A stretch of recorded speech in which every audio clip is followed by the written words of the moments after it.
Snowflakes spiraled through the gray sky, settling in drifts along Winterfell's ancient walls. The northern castle looked as though it had been carved from the very season itself, its towers and battlements frosted with ice. In the courtyard, torches flickered against the gloom of a midwinter twilight, illuminating armored figures moving back and forth with purposeful urgency. Word had arrived that day of a new development, one neither Ned Stark nor any of his bannermen had ever expected.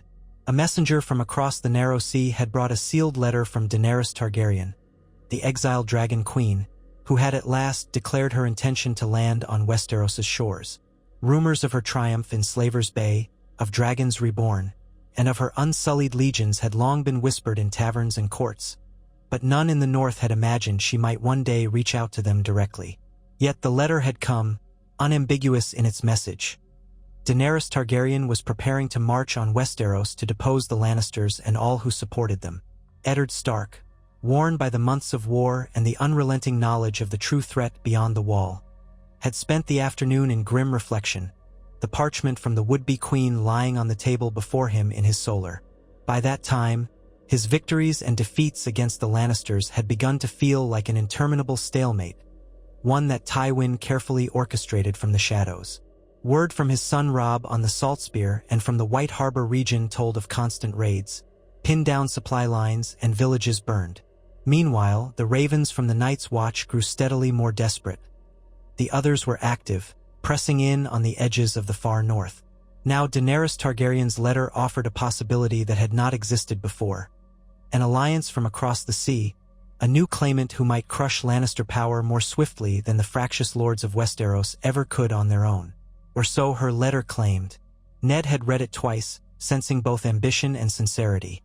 She wrote of wanting the throne by right, but also of hearing rumors of the undead threat in the north, and she vowed her dragons would be used to defend the living.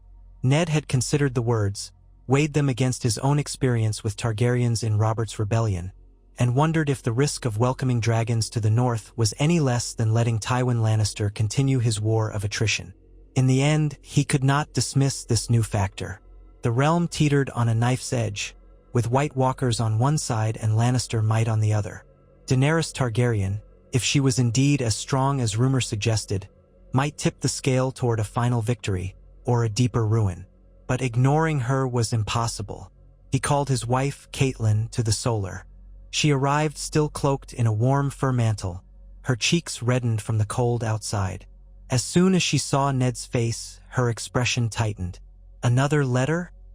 she asked. Ned nodded and handed her the parchment. From Daenerys Targaryen.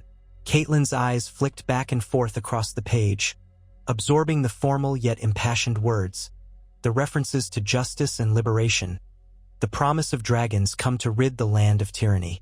At length, she lowered the letter. "It seems she has gained significant power overseas, unsullied Dothraki, Sel's words. And if the stories of her dragons are true, they are, by all accounts," Ned said quietly. "The rumors are too consistent to be mere fancy, and she claims she has 3 full-grown dragons at her command." Catelyn exhaled, setting the letter on the table. "She wants us as allies against the Lannisters." Ned leaned against the tall-backed chair. "Aye. She invites us to open negotiations, promising recognition of northern autonomy if we help her dethrone Joffrey, and, implicitly, the entire Lannister clan." He paused, remembering the old loyalty he had borne Robert Baratheon, the war they fought together against the Mad King. "Once I would have refused her out of hand, but times have changed. Robert is gone. The threat of the Walkers is real. Tywin Lannister bleeds us day by day, and King's Landing does nothing but issue denials." A hush settled. Finally, Catelyn said, "Can we trust a Targaryen? Even if she is not like her father, she means to claim the throne. We must ask if that helps the North, or do we simply exchange one overlord for another?" Ned fingered the small knife on the table. "True enough, but we face the near-impossible task of fighting Tywin's forces, coping with the Greyjoy raids, supporting the wall against the undead, and preventing our own bannermen from turning on each other. Daenerys Targaryen's power might be the only thing strong enough to break the Lannisters quickly. and she speaks of uniting the realm against the threat in the north. That stands for something. Catelyn tapped the letter with a thoughtful frown. The realm is fracturing more each day, especially with the Tyrells uneasy under Lannister rule. If Daenerys can truly break them, but that's a big if. Ned sighed. She'll soon land on Westeros's shores if her letter is true. I suspect the Stormlands or perhaps Dorne might host her first steps, though she does not say. She wants to open lines of communication. If we stand with her, we may create a broad alliance. The North, the Vale if we can get it, the Riverlands, possibly the Tyrells who have grown disillusioned with Cersei's stranglehold. We could add Stannis to that if he can be swayed from his island stronghold. He's always believed himself the rightful king. But if we can unify him with Daenerys, somehow, then we might form a coalition that ends this madness. And then turn our eyes fully to the dead in the north. Catelyn nodded slowly. It's not a plan without danger, but it may be the best chance to end the Lannister stranglehold. If it helps us face the others, then perhaps it's worth the risk. Thus, the Starks made their decision. Ned sent out coded ravens that very night, one to Dragonstone, inviting Stannis Baratheon to Winterfell under a flag of secrecy, one to Highgarden for the attention of Olenna Tyrell, who had grown increasingly disgruntled with the Lannister alliance. Ned recalled that since Renly's death on the Blackwater, the Tyrells had thrown in with King Joffrey in exchange for Margaery's marriage. But rumor said that Queen Cersei and Margaery clashed bitterly, and that Olenna fumed over the Lannisters' hold on the court's purse strings. If that frustration had grown sufficiently, an alternative alliance, perhaps with the Targaryen queen, might tempt her. Shortly afterward, Ned penned a more careful letter to Daenerys Targaryen herself, acknowledging her overture and expressing a guarded willingness to discuss a common cause against the Lannisters and the threat in the north. He proposed that an emissary from her side might visit the north for a secret parley once she landed. With that done, he sealed the letters with the Stark direwolf, entrusted them to his most discreet ravens, and prayed the messages would find their mark. Over the next moon's turn, the bitter northern winter settled in deeper, blanketing fields and roads with snow. Despite the cold, Winterfell bustled in preparation for receiving these unexpected guests. Ned insisted on secrecy. Only a few of his most trusted advisors knew that Stannis Baratheon and Olenna Tyrell might be arriving. They would come in small retinues, traveling under assumed errands. If the Lannisters learned that powerful southern figures converged on Winterfell, and possibly conspired with Ned Stark, they might strike with all their might or move to sabotage the alliance. Worse yet, they might rush to claim Daenerys Targaryen for themselves. Ned worked tirelessly to ensure no word leaked. Weeks later, the crisp morning dawned with a sky of pale gold and an icy wind that rattled the bare branches in the Godswood. Ned stood on the ramparts, gazing down the King's Road, flanked by a few silent guards in Stark livery. Catelyn joined him, her furs pulled close against the cold. "Do you truly believe they will come?" she asked softly, her breath clouding in the chill. "They gave their word," Ned answered. "Stannis is a man of stern principle, though not the warmest.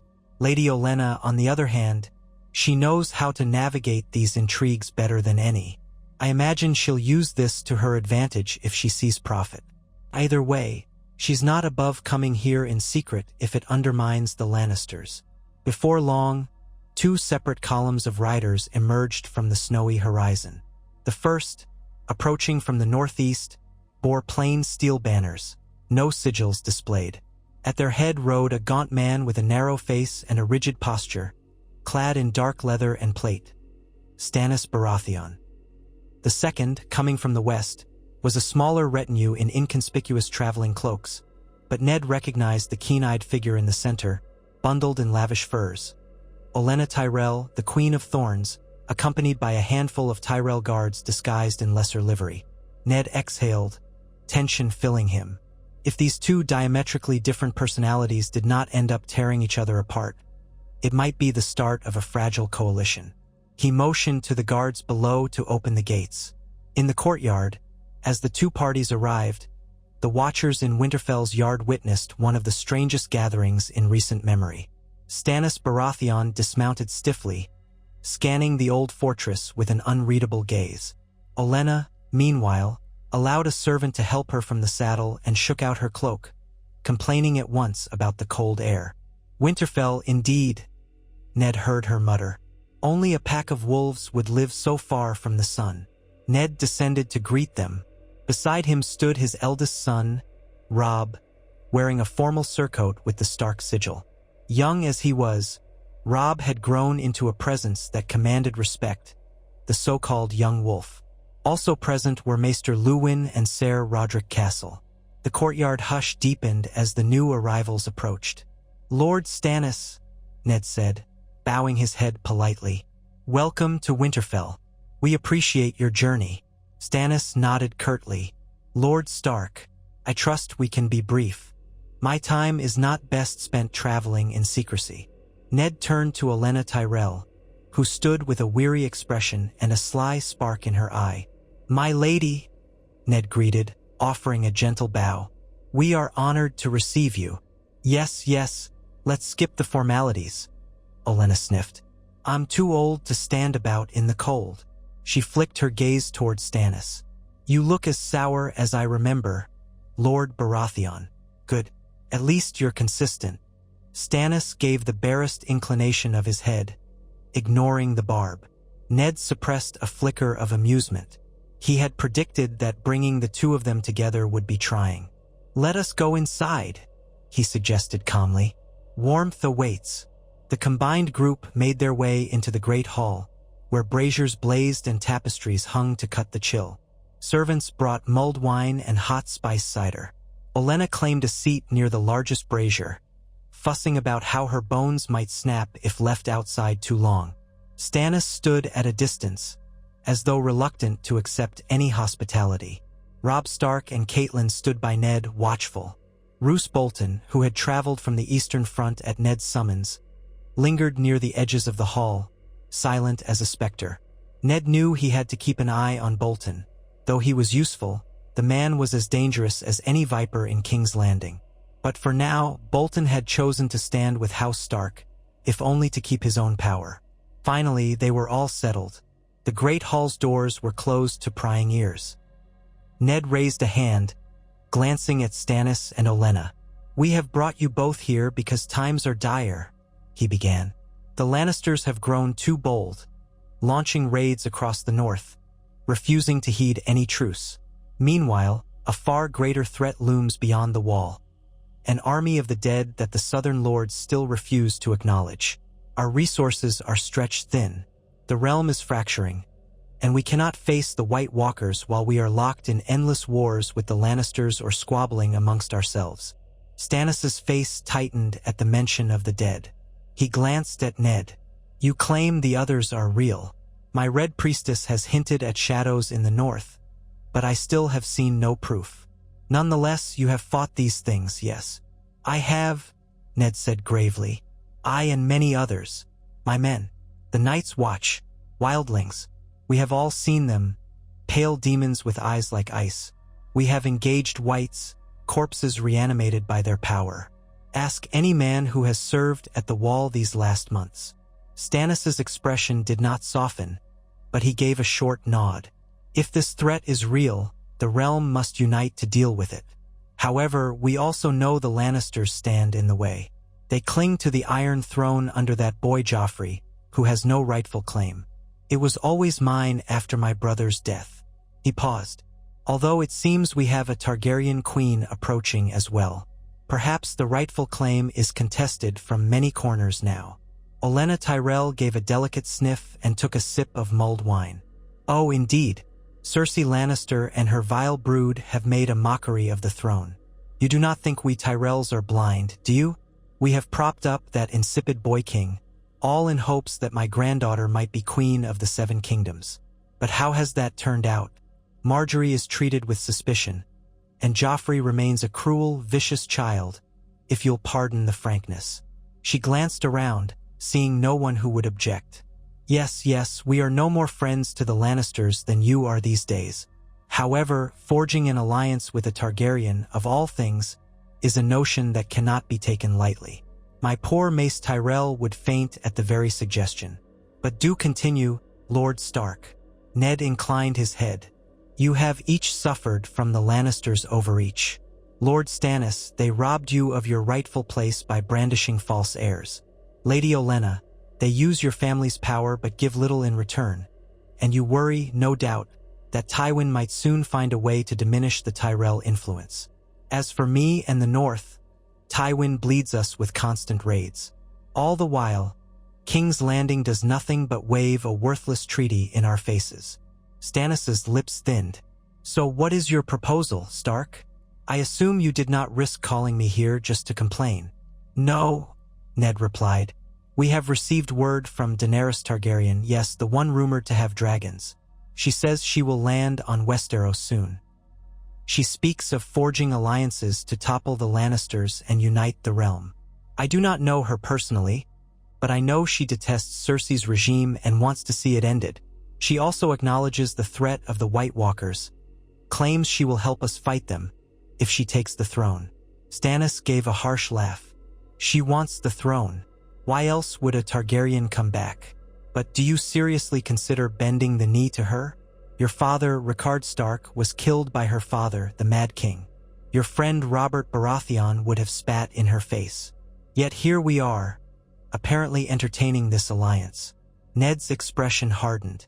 I fought in Robert's rebellion, yes. I remember the tyranny of the Mad King. But this is Daenerys, not Aerys.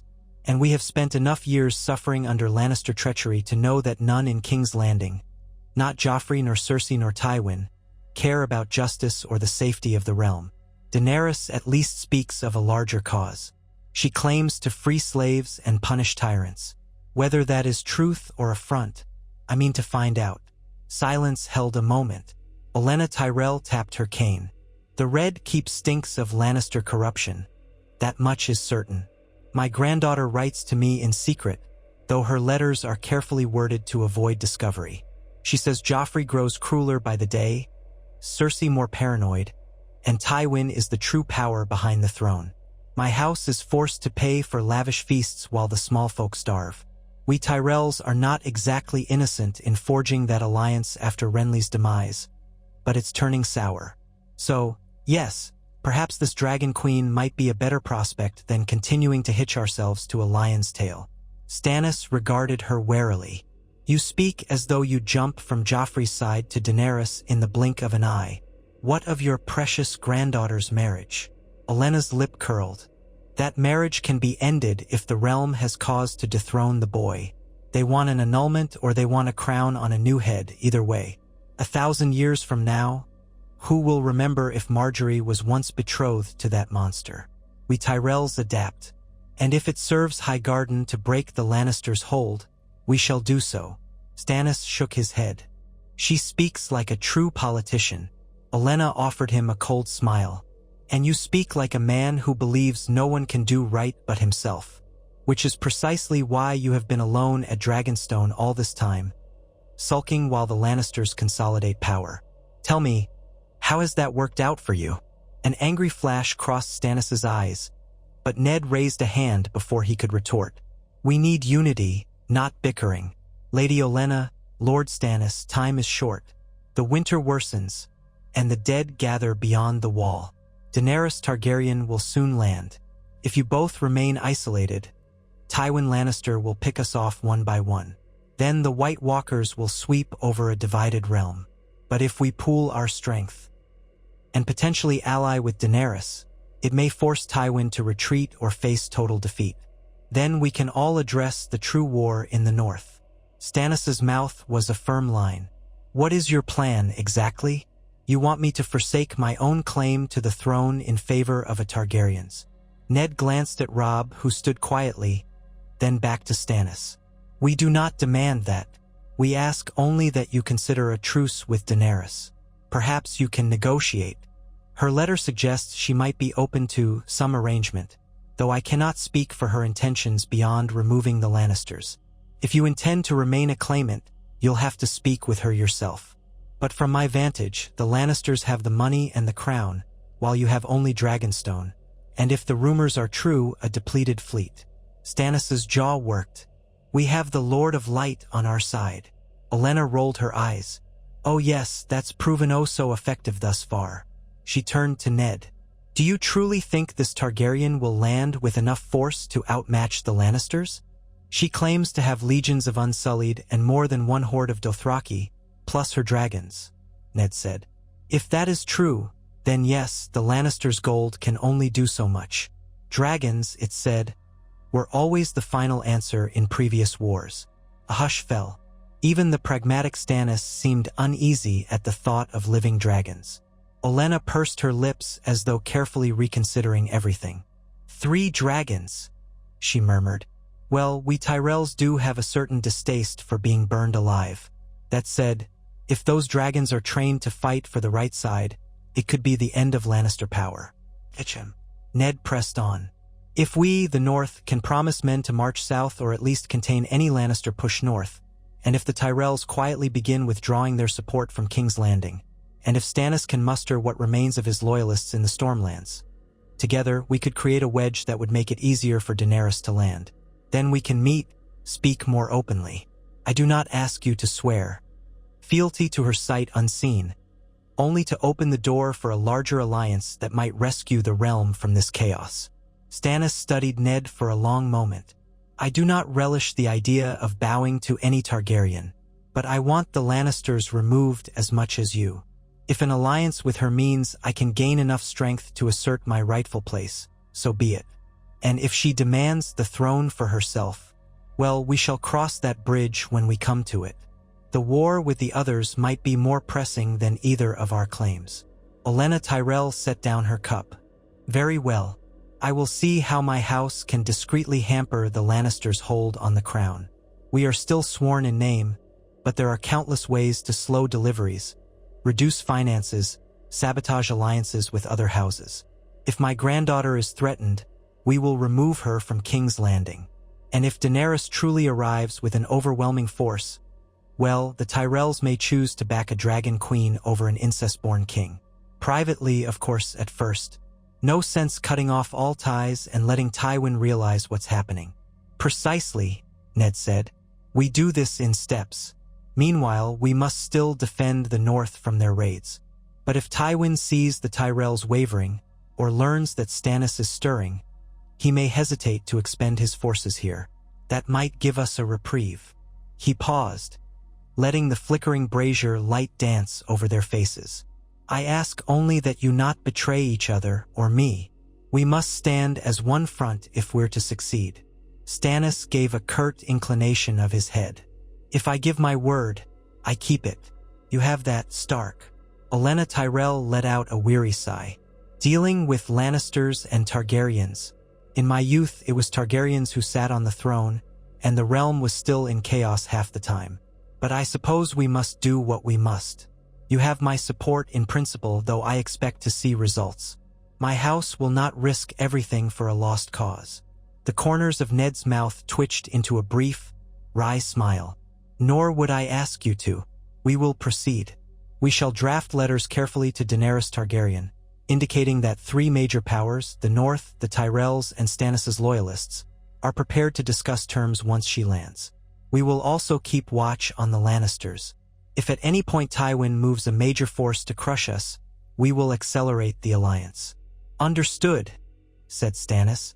And if your White Walkers do prove to be the greater threat you claim, they are, Ned said firmly.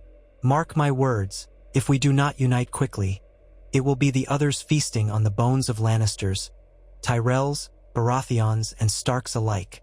A hush fell over the table at the ominous declaration. Olenna tapped her cane once more. Ghastly business. Let us hope that your next raven from the wall carries better tidings.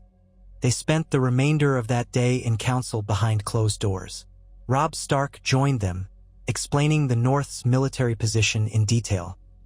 How many men were tied up along the coasts, how many the Boltons commanded to the east, how the Umbers guarded the approaches from the west. Stannis, for his part, gave a guarded account of his resources on Dragonstone and the loyalty he could still command in the Stormlands, though that was tenuous after his defeat at the Blackwater. Olenna Tyrell revealed enough about Highgarden's network of trade and alliances to demonstrate that she could hamper the Lannisters if she chose, though she left out specifics of her gold reserves. By nightfall, an initial plan had taken shape, Stannis would discreetly send envoys to his few supporters in the Stormlands, rallying them to prepare for a renewed campaign. He would remain outwardly quiet, so as not to provoke Tywin too soon, but be ready to march once Daenerys landed. Olenna Tyrell would return to Highgarden under the guise of simple family visits, then begin undermining Lannister authority, diverting food, limiting gold shipments, quietly encouraging lords in the Reach to distance themselves from King's Landing. She would also keep an eye on Margaery's well-being in the capital and act swiftly to remove her if the Lannisters grew suspicious. Ned Stark would maintain his defensive posture in the north, continuing to repel Lannister raids, but not launching any major invasion south so as not to provoke a full-scale war just yet. He would, however, coordinate secretly with Stannis and Tyrell agents, passing messages about Lannister movements. Meanwhile, Ned would send a second letter to Daenerys Targaryen, informing her that if she truly intended to land in Westeros, she would find potential allies awaiting her, provided she was willing to treat with them fairly and address the White Walker threat. It was an uneasy conspiracy, but it was the best attempt at forging a broad front against the Lannisters while leaving the door open for unity against the undead. Roose Bolton, who had been silent throughout, offered no open dissent, merely giving a mild comment about how he hoped to see the Lannisters' downfall sooner rather than later. Ned eyed him warily. If the alliance wavered, Bolton might exploit any weakness. But for now, the quiet man of the Dreadfort remained a necessary ally. When the final details were agreed upon, Ned escorted Olenna and Stannis to separate wings of Winterfell, where they would spend the night before departing the next day. He saw how the two guests avoided each other in the corridors, each suspicious of the other's motives. It would take more than one meeting to weld them into a single cause, but at least they had spoken without bloodshed. That alone felt like a victory. That evening, Ned retired late to the Solar, finding Catelyn sitting before the fire. She looked up as he entered, exhaustion lining her face.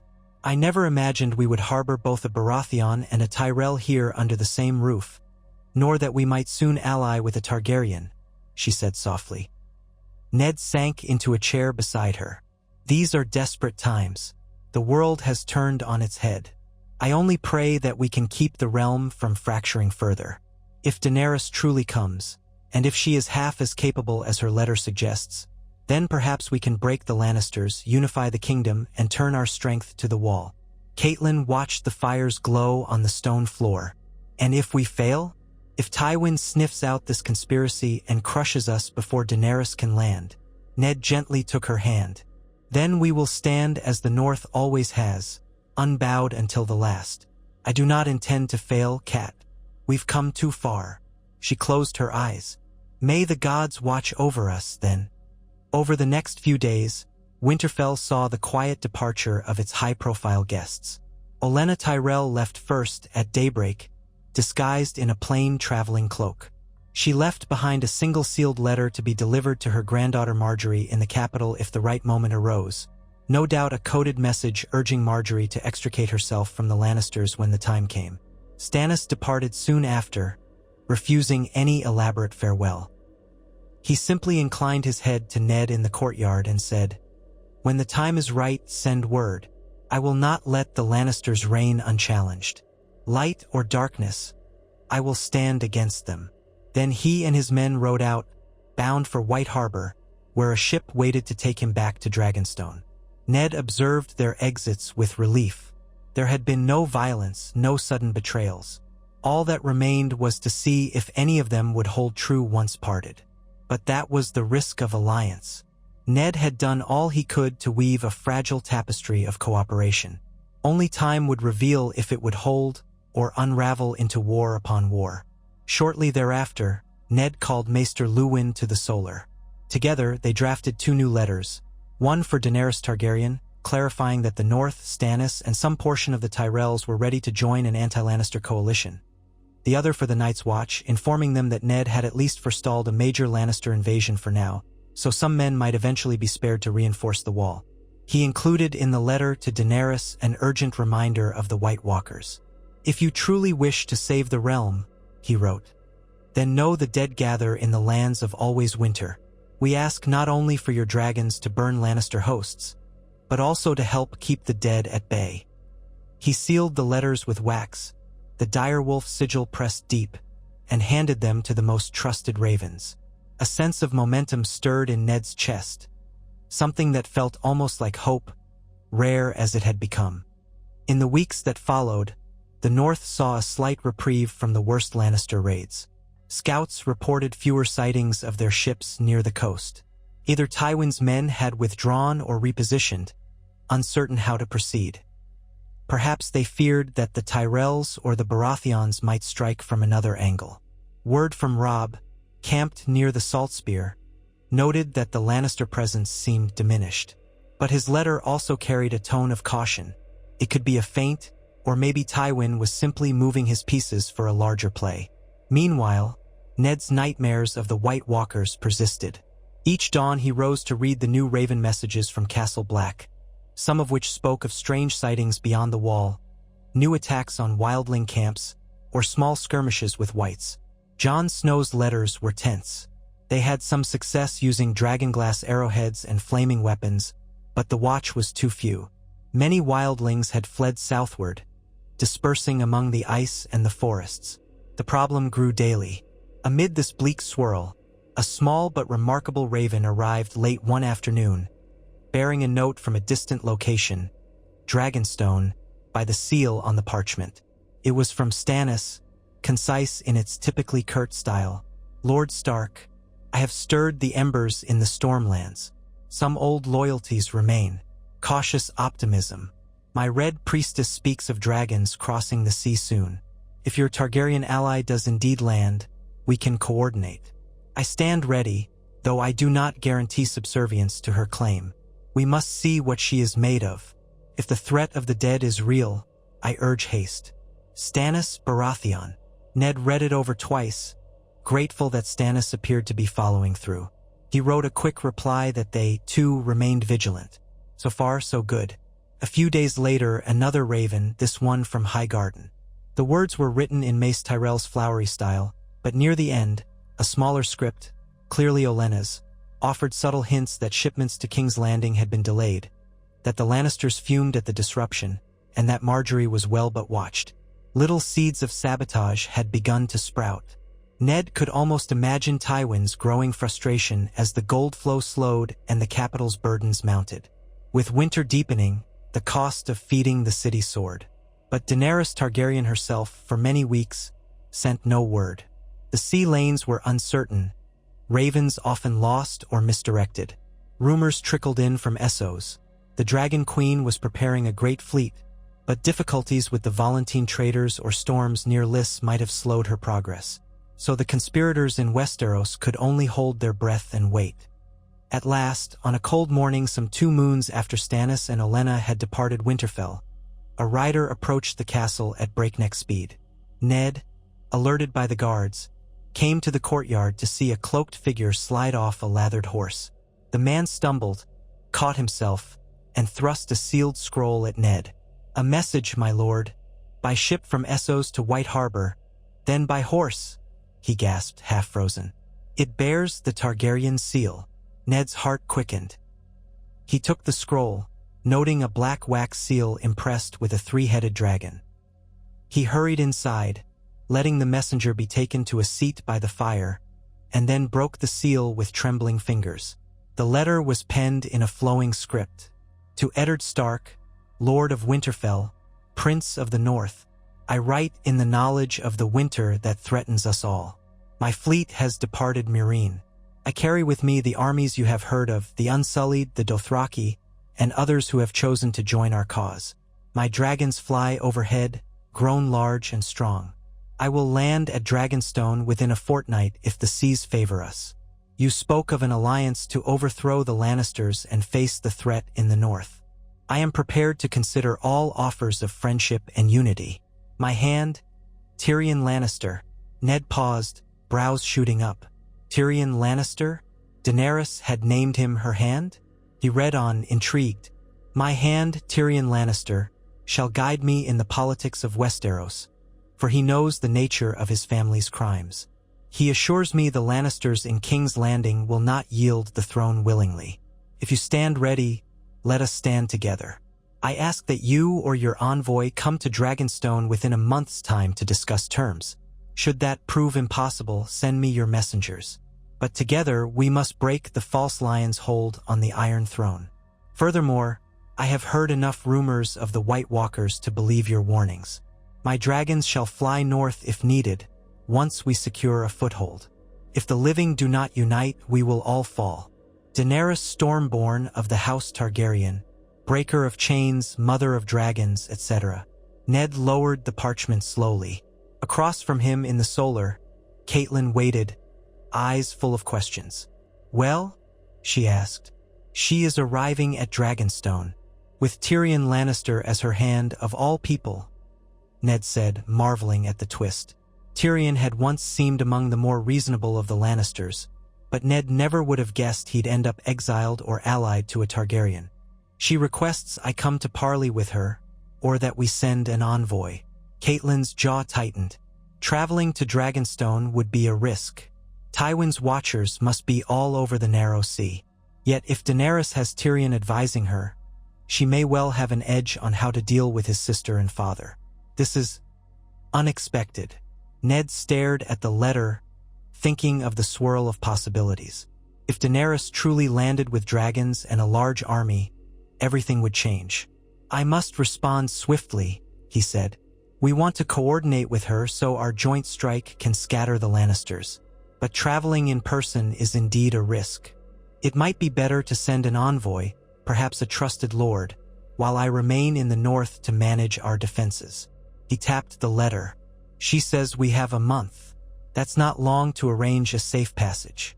Winter storms are fierce at sea, but if we manage to send a ship from White Harbor to Dragonstone, we might do it. Catelyn nodded. Who would you trust for such a mission? Ned considered. Ser Roderick Castle was loyal but not skilled in high-level negotiation. Roose Bolton was cunning but too dangerous to trust with secret alliances. Wyman Manderley had the ships, but was boisterous and might be too easily read by clever minds like Tyrion. Robb was needed here to command forces. Then Ned thought of his daughter Sansa. No, she had suffered too much in King's Landing, not yet ready for such a task. Arya was still missing. Bran was a child, Rickon even younger. Jon was at the Wall. Finally, Ned said, perhaps I might send Lord Davos Seaworth if Stannis allows it. He is said to be a skilled envoy, with a common man's sense and a moral compass. But Davos is Stannis's man, not mine. That complicates matters. Or perhaps you could meet her halfway, Catelyn suggested. If Daenerys is open to traveling to White Harbor once she has secured Dragonstone, you could meet on neutral ground. That would save you a dangerous sea voyage. That might be best, Ned admitted. We can propose that in our reply, offer her safe conduct to White Harbor. We can host a summit there, or in some lesser keep along the coast. So long as it is done discreetly. Once that is settled, we can coordinate with Stannis and Lady Olenna. Perhaps even request that they or their representatives attend. Catelyn exhaled softly. A grand coalition gathering in White Harbor. By the gods, times have indeed changed. Ned set the letter aside, meeting her gaze. We either stand together or we fall. Let me draft my response. So the North's plans advanced. Ned wrote immediately to Daenerys Targaryen, welcoming her to Westeros and suggesting a meeting in White Harbor, where both sides could safely gather. He emphasized the presence of House Manderley's ships, which could help transport her people if needed, and the importance of secrecy. He also wrote to Stannis, urging him to consider sending Davos Seaworth or another trusted delegate to any prospective negotiations. Lastly, he reached out again to Olenna Tyrell, telling her that if Daenerys indeed landed at Dragonstone, the time for a decisive break with the Lannisters might soon be at hand. Word soon returned from Dragonstone. Shockingly quick, thanks to a fast galley Daenerys had sent ahead. The new letter, penned in Tyrion's neat script, acknowledged Ned's suggestion. They agreed to meet in White Harbor 2 fortnights hence. Daenerys herself would sail there, escorted by a portion of her fleet, while the bulk of her forces remained near Dragonstone or spread among the nearby islands. Tyrion's words were cordial, even self-effacing, referencing his awkward family ties, but stating that he believed in Daenerys's vision. He concluded by saying he looked forward to breaking bread rather than bone with House Stark. In Winterfell's Great Hall, Ned read these words aloud to Robb, Catelyn, and the gathered northern lords. A mix of cautious excitement and skepticism rippled through them. Great John Umber let out a booming laugh, joking that a Targaryen and a Lannister traveling together is like a dire wolf and a scorpion sharing a bedroll. But the overall sentiment was that if Daenerys was half as powerful as rumored, it was good news for the North. Roose Bolton, as usual, remained reserved, neither condemning nor approving. But Ned caught the calculating look in his pale eyes. The lords of the North then turned to practical concerns, preparing White Harbor for the arrival of a royal fleet, ensuring no Lannister spies could sabotage the meeting, and continuing their vigil for any new raids. The Stark forces remained on alert. Ned also dispatched riders to the Wall, letting them know that allies from across the sea might soon be in Westeros, potentially with dragons to aid in the war against the others. The Night's Watch letter came back, somewhat incredulous, but hopeful that any outside help might arrive before the long night fell. At White Harbor, Lord Wyman Manderly bustled about, clearing entire piers for Daenerys's rumored flagship and her retinue. He readied guest quarters in his own palace, the New Castle, for a possible high-level gathering. Ned traveled south with a delegation of about 200 men, enough to display the North's seriousness but not so many as to appear threatening. Among them were Robb, Catelyn, Maester Luwin, and a handful of trusted bannermen. Roose Bolton stayed behind to guard Winterfell with his forces, which Ned preferred, for he did not want the Flayedman banners overshadowing the delicate negotiations. They arrived in White Harbor on a crisp morning. The city's white walls and proud towers gleamed under the pale winter sun, and the harbor spread out in a vast basin of choppy gray water. Merchant ships bobbed at anchor, fewer than usual because of the dangerous winter seas. Manderly's men saluted at the gates, ushering Ned and his party into the city's heart. Town. Folk peered curiously as the Stark entourage passed, some whispering about dragons and Targaryens.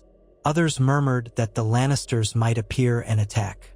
The tension in the air felt palpable. Wyman Manderly, stout and jolly-faced despite the times, greeted Ned warmly in the grand courtyard of the new castle. "My Lord Stark," he boomed, "we hear your visitors may arrive any day now. The docks are readied, my men stand guard, and the larders are full, well, as full as they can be in winter. Let them see we are not to be trifled with, but also that we can host them graciously." Ned gave a small smile. "My thanks, Lord Manderly. We must proceed with caution, but I believe Daenerys Targaryen means to be friendly. Let us show her the North's courtesy." That same day, a herald announced the arrival of Stannis Baratheon's galley, the Fury's Oath, sailing into White Harbor. He had come with Davos Seaworth, accompanied by a modest retinue of men in Baratheon colors. Ned and Manderly greeted them on the docks.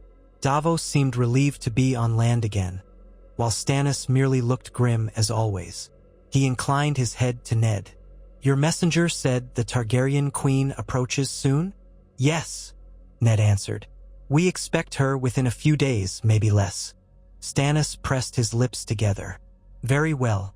We shall see how this queen carries herself." Ned gestured to the new castle. "We've prepared quarters for you. Perhaps it's best we speak there." So it was that House Baratheon's small party and House Stark's delegation found themselves waiting in a hush of anticipation. Each morning, lookouts scanned the horizon from White Harbor's watchtowers, braving the winds that blew in from the shivering sea. The talk in the city's taverns was of dragons crossing the waters, and more than one fisherman swore they had seen winged shapes circling in the distance. The excitement and anxiety grew. 2 days later, a horn blew at dawn from the harbor walls. Robb Stark, who had been taking a short ride along the docks, spurred his horse up to a vantage point. Ned, hearing the horn, rushed to join him. There, in the pale light, they saw a cluster of dark sails on the horizon, ships, many of them, with flags fluttering in an unfamiliar design. The leading vessel bore the three-headed dragon of House Targaryen. "They're here," Robb said, voice tense with a curious mixture of eagerness and apprehension. "Grey Wind," His direwolf stood at his side, muzzle lifted as though catching a new scent on the wind. Ned exhaled. So it begins. Bit by bit, the Targaryen fleet emerged into the harbor. The watchers on the walls murmured in awe at the size of the ships, the disciplined lines they kept. Some saw the glint of sunlight on spears at the rails, surely the famed Unsullied. As the vessels drew nearer, White Harbor's own navy parted to let them approach the main pier. Word spread that unusual figures stalked the decks, men and women with copper skin and braided hair. Dothraki warriors, rarely seen in Westeros. Finally, the largest ship weighed anchor at the harbor's mouth, and a sleek, black-hulled galley glided in toward the pier.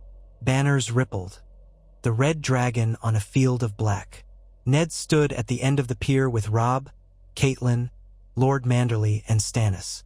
The air felt electric. Soldiers in stark colors formed a respectful cordon. Townsfolk craned their necks from a safe distance, many whispering the same word, "Dragons." A gangplank was lowered. First came a handful of Unsullied, helmed and silent, forming ranks. Then stepped forth Tyrion Lannister, short of stature but not of presence, wearing fine black and red attire, a silver hands badge gleaming on his breast. His mismatched eyes flickered with what seemed like curiosity and caution. Ned had not seen Tyrion in person for a long time, and the memory of King's Landing intrigues pricked his mind. But here, apparently, was Tyrion as the hand of Daenerys Targaryen, a twist of fate he would never have predicted. Behind Tyrion walked a tall, slender woman with silver gold hair braided intricately around her head. Daenerys Stormborn. She wore a dark cloak trimmed with fur, clearly prepared for the northern chill, and she moved with a quiet, regal confidence. Her violet eyes scanned the harbor and the watchers. At her side walked two more figures, a dark-skinned warrior bearing a curving blade, likely one of her captains, and a taller man with white hair and a short beard, stern and knightly in bearing. Ned stepped forward, heart pounding with the enormity of the moment. He bowed, and beside him Robb, Catelyn, and the others did the same, though Stannis' bow was a bit stilted. When Ned straightened, he met Daenerys' gaze. She seemed younger than he had imagined, but with a poise that belied her years. "Your Grace," Ned said, "welcome to White Harbor, and welcome to the North."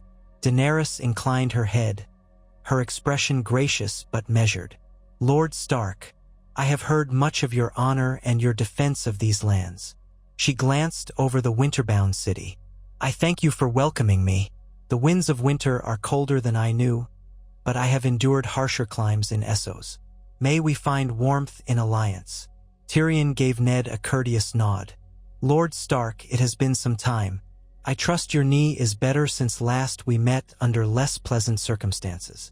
A wry grin touched his lips, referencing the old days when Ned had been imprisoned in King's Landing. Ned answered politely, "I heal in time, as does the North. We are somewhat changed since then." He gestured to the people around him. "May I present my son, Robb Stark, who leads our armies, and my lady wife, Catelyn Tully Stark. And you know Lord Stannis Baratheon, I presume." Daenerys' gaze flicked to Stannis. She gave him a respectful nod. "I know of him, though we have never met. Lord Stannis, I understand you also have a claim to the Iron Throne." Stannis stiffened. "I do, by all the laws of succession, though I suspect your father's overthrow of my house might complicate that." Daenerys' lips pressed thin, but her tone remained even. "My father was a madman, and Robert Baratheon unseated him by force. I do not hold all Baratheons accountable for the sins of rebellion. I have come to free the Seven Kingdoms from the Lannisters' tyranny, not to war upon old ghosts. If you wish to dispute my claim, let us do so in council, not in pointless battle. There are greater threats we face." Stannis considered her words, nodded curtly, and said no more. Tyrion, eager to defuse tension, turned back to Ned. "Shall we retire somewhere warmer to discuss our next steps? Her Grace has traveled far, and I suspect we have quite a bit to say." "Aye," Ned replied. "This way, if you please. We have prepared a hall within Lord Manderly's keep." We can speak freely there." So a new procession formed, Daenerys Targaryen and her core retinue flanked by the Unsullied, with Ned, Robb, Catelyn, and Stannis leading them up the broad streets to the castle. Townsfolk watched in awe at the sight of foreigners from across the sea, Dothraki among them, even a few with braided manes stacked with bells. The rumor of dragons circled, though none were visible in the sky. Perhaps Daenerys had left them behind on a larger ship or at Dragonstone for the moment. In any case, the presence of the Unsullied was enough to confirm the rumors of her might. Within the castle's large feast hall, 2 great hearths roared with fire, banishing some of the northern chill. Tables had been arranged in a broad semicircle, and servants hurried to lay out hot drinks and simple fare. Ned guided Daenerys to the central seat, not a throne but a high-backed chair. She thanked him and sat, while Tyrion stood just behind her shoulder, a careful presence. Robb sat to Ned's left, Stannis to the right, looking as though he tolerated the company only because necessity demanded it. Manderly bustled about, ensuring the guests were comfortable. Ned began, speaking calmly, "Your Grace, we have corresponded about the Lannister threat and the White Walkers in the far north. I would like to set before you the stark truth. Tywin Lannister controls King's Landing. Joffrey is but a puppet. The Tyrells, though allied to the crown, grow increasingly unhappy. Here in the north, we have fought repeated skirmishes with Lannister raiders. And all the while, the others gather beyond the wall." Daenerys listened intently, occasionally glancing at Tyrion. "We encountered word of these raids on our journey. I am sorry your people have suffered. I have come prepared to break the Lannister hold swiftly, but you must tell me if the realm will unite behind me. I cannot conquer the 7 kingdoms alone, at least not if I also must fight an army of the dead." "We can pledge the support of the North," Ned said plainly, "provided you truly aim to protect our lands from the White Walkers as soon as the Lannisters are subdued. We cannot kneel to any southern ruler who ignores the real war in the North. But if you truly intend to help us face the undead, we will stand with you." Daenerys inclined her head. "I do. My dragons can burn the ranks of the dead, if that is what it takes. If half the tales are true, they will be needed." Tyrion spoke up. "We also have cause to believe the Tyrells might break from the Lannisters the moment a stronger force appears, especially if you—" he glanced meaningfully at Stannis, "cease threatening to burn them in the name of the Red God." Stannis scowled but kept silent. Ned took that as a sign he was willing, grudgingly, to cooperate. Catelyn then asked gently, "Your Grace, you have come with Unsullied and Dothraki. How many?" Daenerys considered. "I have 8,000 Unsullied, battle-hardened in Essos, plus near that number of Dothraki blood riders. More ships will be arriving with freedmen from Meereen who volunteered. I do not carry an endless army, but it is formidable enough, and with dragons, can break many a fortress." She exhaled. "But do not mistake me. I do not wish to lay waste to the lands with fire and blood. I wish to remove the usurpers and set the realm free from tyranny." Stannis gave a slight cough. "You call them usurpers, but the realm knows you as the exiled daughter of a mad king. You must realize some will resist you on that alone." Tyrion offered a tight smile. "Hence why we gather allies. If the North stands with her Grace, if some of the Riverlands rally, if the Tyrells pull out from King's Landing, and if the Stormlands do not oppose us, then the Lannisters may find themselves outnumbered. The city may turn on them. A bloodbath can be avoided if Tywin sees no chance of victory." Stannis gave him a hard look. "I have no love for Tywin Lannister, but I also do not relish handing the throne back to House Targaryen." "Aye." Daenerys lifted a hand. "We will discuss the throne once the Lannisters are deposed. It is clear we have a common enemy. If the living are to stand against winter's horrors, we cannot be at each other's throats. Lord Baratheon, fight beside me to bring down Cersei and Joffrey. If after that you still claim the throne, we shall find a path to settle it. Peacefully, if possible. Are we agreed?" Stannis's face reddened slightly. For a moment, the tension was palpable. Then he gave a brusque nod. "Agreed, for now." Ned allowed himself a slow exhale of relief. This was the fragile coalition he had hoped for. Much work remained, but at least the major players were in the same room, speaking in measured tones. With that, the conference turned to strategy. They debated how best to approach King's Landing, how to coordinate with Olenna Tyrell, whether to invite other houses like the Martells or the Arryns to join. Each new question led to a labyrinth of politics, but Daenerys appeared open-minded, Tyrion adept at balancing the conversation. From time to time, Daenerys asked pointed questions about the others, how they fought, how quickly they moved, how large their numbers might be. Ned explained what little he truly knew. The White Walkers were cunning, commanding legions of whites that only fire or dragonglass could destroy. They could emerge in the dead of night, freezing men's blood. The last time they marched in force had been the Long Night thousands of years before. No one in living memory truly comprehended the scale of the threat. But the glimpses the Night's Watch had seen were horrifying. As the hours passed, a plan gradually took shape. Daenerys would solidify her foothold in Dragonstone, then march on King's Landing, using her navy to blockade the city while her dragons established aerial superiority. If the Tyrells withdrew support from the capital and rose up in the Reach, the city might surrender without a prolonged siege. Stannis would mobilize what loyal bannermen he had in the Stormlands, combined with any men from the Vale willing to heed him, to threaten King's Landing from the south. The North would continue to hold a defensive line. If Tywin tried to retreat or shift forces northward, the Stark armies, aided perhaps by House Tully in the Riverlands, would strike. Olenna Tyrell, from inside the Reach, would sabotage Lannister supply lines. Once the capital fell and the Lannisters were removed, Daenerys would call the Great Lords to a new council, at which point the realm's leadership and the response to the White Walkers would be settled. There were countless ifs and buts, but at least it was a direction. Daenerys expressed a desire to personally see the threat beyond the wall at some point, wanting to witness it before committing large forces. Ned concurred, though he warned her that traveling north of the wall was fraught with peril. She insisted, "If I am to command men to fight an evil they barely believe in, I must know it for myself." By the day's end, the halls of the new castle in White Harbor were abuzz with a sense of history in the making.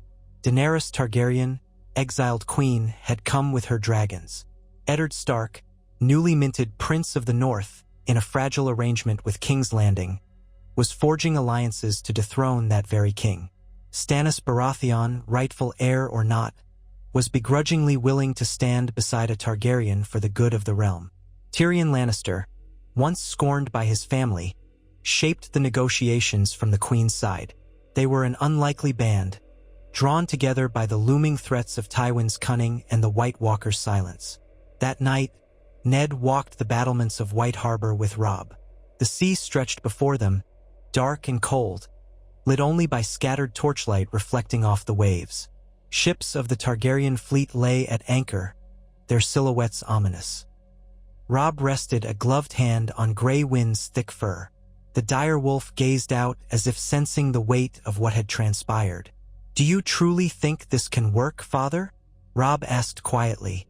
"Uniting with Targaryens and Baratheons, forging peace with old enemies, feels like building a tower on shifting sand."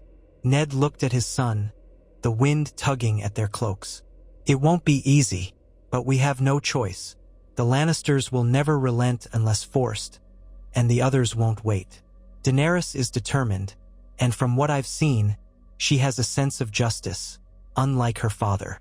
If we can keep Stannis from burning every opponent, and if we can time our moves with the Tyrell's defection, perhaps we can end the war quickly.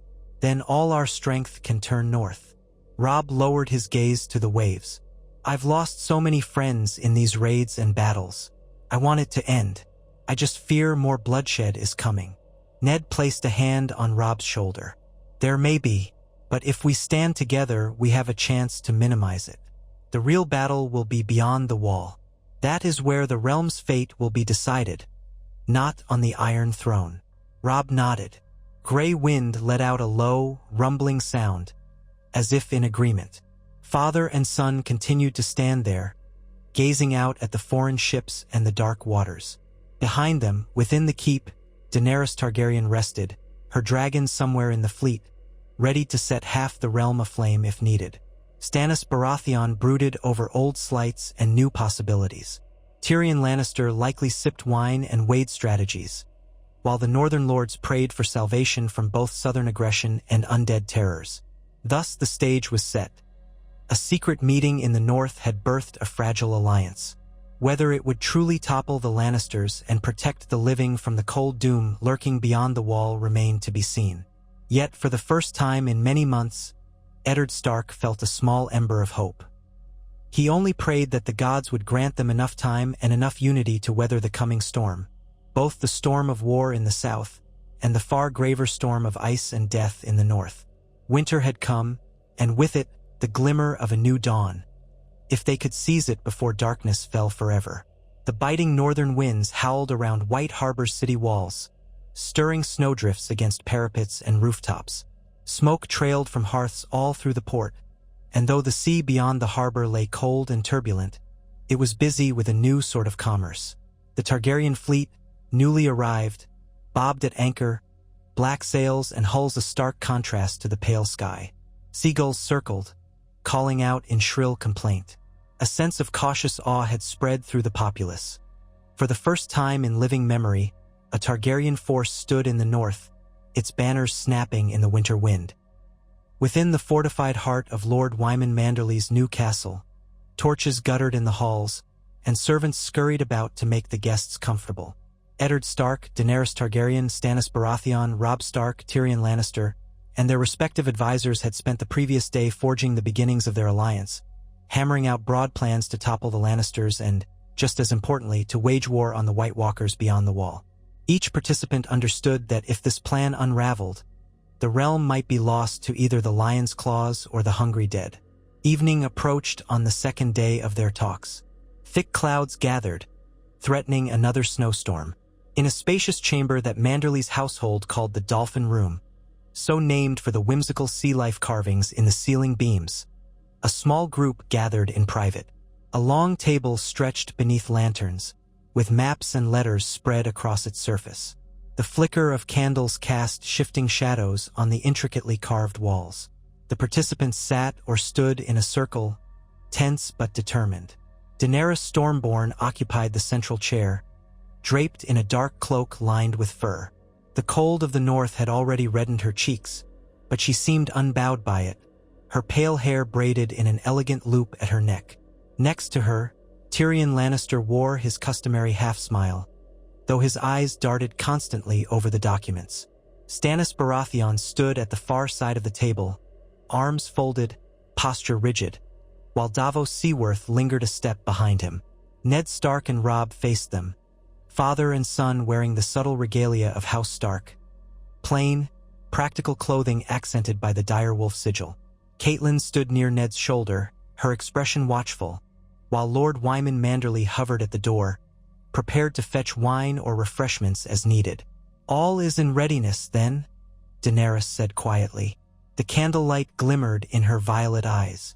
"My vanguard will set sail at once for Dragonstone to organize supplies, while I remain here for a short time to observe conditions in the north. Then, when the tides allow, I shall join them and begin the next phase. The day we strike at King's Landing grows near." Stannis nodded curtly.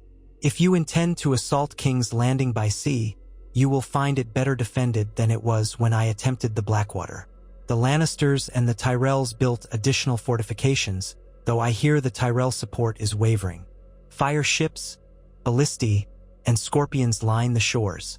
The defenders have had years to prepare." Tyrion cleared his throat. "True, I helped design some of those defenses myself once.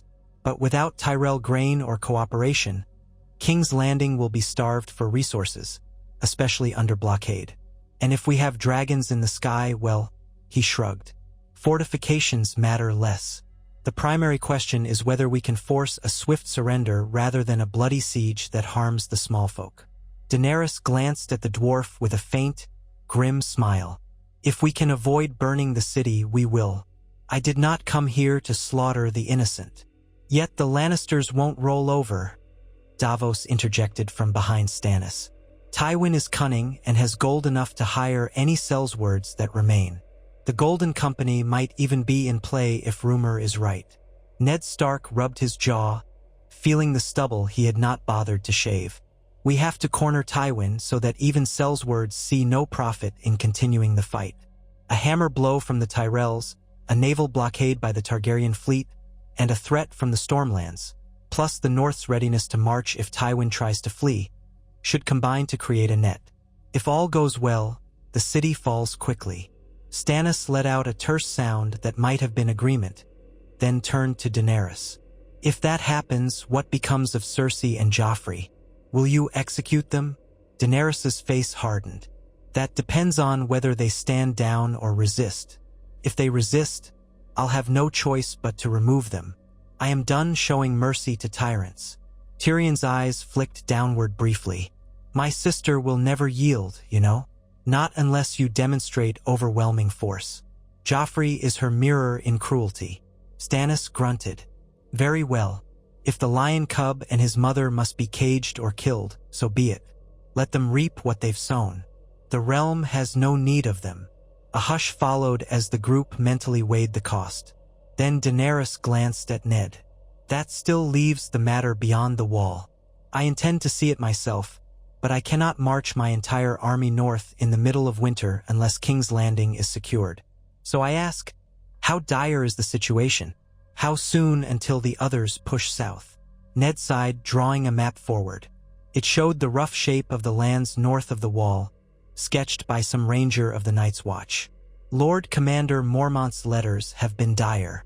The others strike in small raids at the edges, raising wights from fallen rangers and wildlings. So far, the Watch holds, but their numbers are too few. Winter is deepening, snow's thickening. If the White Walkers gather a true horde, they may strike the wall within months, maybe sooner. We do not know if they will come all at once or if they will test for weaknesses, but we must be ready. Daenerys fingered a short piece of broken weirwood from the table's edge, part of some old decoration. I have never seen them, only heard your warnings. But you say fire can destroy them? Fire, yes, Ned said. Or obsidian, what the old legends call dragonglass. There might be more secrets in the Citadel's dusty tomes, but time is short. If you and your dragons are willing to aid us, that alone will be a powerful asset. Fire can dispatch wights in great numbers. The others themselves are more dangerous, shattering steel with their ice swords, but flame drives them back. Tyrion took in a slow breath. It seems we're facing a war on two fronts. Dethrone the Lannisters to unify the realm, then race north to prevent an endless winter of walking corpses. Catelyn stepped forward. And all the while, lords across Westeros have their own ambitions, their own grudges. We have tried to build the broadest alliance possible, but the realm remains fractured. Will the Martells of Dorne help us, or will they remain neutral, nursing old resentments? The Vale is quiet under Lord Robert Arryn's regents. Some say Littlefinger still holds sway there. The Iron Islands might strike in the chaos. I do not pretend this plan is simple. Daenerys's jaw set. I will bend or break them as needed. The longer these feuds persist, the more the dead benefit. I have seen enough of petty lords bickering while the innocent suffer. Stannis shared a pointed look with Davos, who nodded slightly in agreement. We must proceed then, Stannis said. We have the bones of a plan. Let us formalize it and set it in motion. With that, the conspirators settled in for a long session. Quills scratched parchment as Tyrion and Maester Luwin drafted letters to dispatch. To Olenna Tyrell in Highgarden, to various Stormland lords who might rally to Stannis, to the Night's Watch reaffirming that help would come. Daenerys wrote commands for her fleet captains at Dragonstone, instructing them on when and how to blockade the Blackwater Bay. Ned penned an urgent missive to the lords of the North still scattered at their holdings, advising them to hold firm and remain ready for war's next phase. By midnight, the chamber was sweltering from so many candles and so many bodies gathered. At last, Daenerys rose, stretching the stiffness from her shoulders. I must rest. Lord Stark, tomorrow I would see more of your city and your people. I want to hear from them what these Lannister raids have done, how the war has shaped their lives. Then, perhaps in a few days, you can take me to meet your bannermen in the field. Ned inclined his head. Yes, Your Grace. I'll be honored to show you whatever you wish. She offered a small, grateful smile. Thank you. Their meeting concluded. Stannis and Davos returned to their own quarters with silent frowns, each lost in thought. Robb took a moment to speak with Tyrion, awkwardly acknowledging that once they'd been on opposite sides, but that now they shared a goal. Tyrion responded with mild humor. Yes, well, families do make for strange bedfellows, don't they? He left the room, limping slightly. Finally, only Ned and Catelyn lingered, collecting the scattered parchments. Ned leaned heavily on the table, exhaustion in his limbs. We did it, he murmured. Or at least we started it. She's here. Catelyn's voice was soft. It all feels so improbable. The realm might have a chance now, or we might be on the brink of something even worse. But you've given the North its best hope, Ned. Let's see it through. Morning came, muffled by a fresh fall of snow that blanketed White Harbor's streets. The citizens rose early, many trying to clear paths, while fishermen checked their boats at the wharves. Daenerys Targaryen, accompanied by Grey Worm and Missandei, who had arrived earlier with the main fleet, and a small retinue of Stark soldiers, ventured forth from the new castle to explore the city. She wore a thick woolen cloak, a far cry from the silks of Essos, and though the cold reddened her nose, she strode with regal poise. Ned accompanied her. They passed through narrow lanes where shops displayed salted fish, furs, carved trinkets, and other goods. People paused their work to bow or stare. The rumors of a silver-haired queen from across the sea had spread, but few believed it until they saw her. The unsullied guards, faces expressionless behind helms, caused more than a little alarm, for their presence was utterly foreign. Grey Worm led them in silent discipline, stepping carefully through the snow in their distinctive sandals. Missandei looked around with wide, curious eyes at this land of ice and gloom, so different from the warm shores of Noth or Meereen. So these are your people, Daenerys said quietly to Ned, stepping around a puddle turned to slush. Some of them, Ned replied. White Harbor is the largest city in the north, though not half so large as King's Landing or Old Town. And as you see, winter weighs heavily. They must ration their stores carefully. The raids from Lannister ships have cut off some supply routes. Lord Manderly tries to keep them well-fed, but it is no easy task. Daenerys nodded thoughtfully. She paused by a fishmonger's stall, where an older woman huddled in a patched cloak, hawking salted cod to passers-by. The woman's hands were cracked from the cold. When she saw Daenerys's retinue, she stiffened in fear or awe, uncertain whether to flee or kneel. Daenerys stepped forward, speaking gently. Good morning. I hear you have salted cod. Would you sell me one? The woman blinked. Am I lady or queen or whatever you be? Yes, of course. It's 4 coppers for a cut of cod. Daenerys gestured, and Missandei slipped forward, handing over a few small coins she'd received from Manderly's steward. The fishmonger hesitated, counting them anxiously. Ned realized it was more than enough, and the old woman tried to return some coin. Daenerys only shook her head. Keep the extra. The winter is cruel. The woman blinked back tears. Tich thank ye, my queen. The old gods bless you. She seemed baffled by the presence of the Unsullied, yet touched by the unexpected kindness. Daenerys turned away, cradling the small bundle of salted fish in her glove. She spoke softly to Ned. The war has inflicted so much suffering on those least able to bear it. I saw it in Essos, how conflict devours the poor. I swore to break chains, but here I see different chains. If we cannot dethrone the Lannisters swiftly, your people will endure more hardship. Ned nodded, eyes heavy with concern. Aye, the North is resilient, but every raid or blockade scars the land. And we have not even faced the true winter or the dead beyond the wall. If your help leads to a swift end, you will have our gratitude forever. They continued down the lane, weaving through the busy docks. At one pier, Daenerys paused to observe the Targaryen fleet moored in neat lines.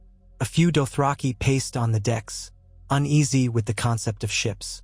Closer to shore, smaller rowboats drifted, bearing newly arrived freedmen who had volunteered from Meereen or Yunkai, each hoping for a new start in Westeros.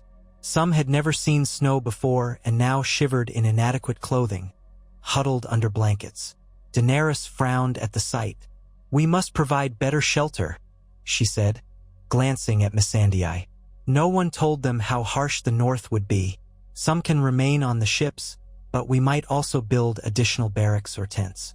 Perhaps we can buy furs from local merchants." Ned offered. "We have some stores. Lord Manderley can help arrange for new garments. But your people must be prepared. Winter is no kindly visitor." She nodded. "Agreed. I owe them safety if they have followed me this far." As they continued along the dockside, they encountered a group of local fishermen unloading what meager catch they had.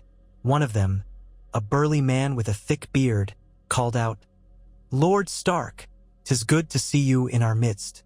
We was worried the big ships might bring trouble." Ned introduced Daenerys. The fisherman wiped a fish-gut-slick hand on his breeches, then bowed awkwardly. "Beg pardon, my lady. Are you the Dragon Queen we've been hearing about?" Daenerys offered a small smile.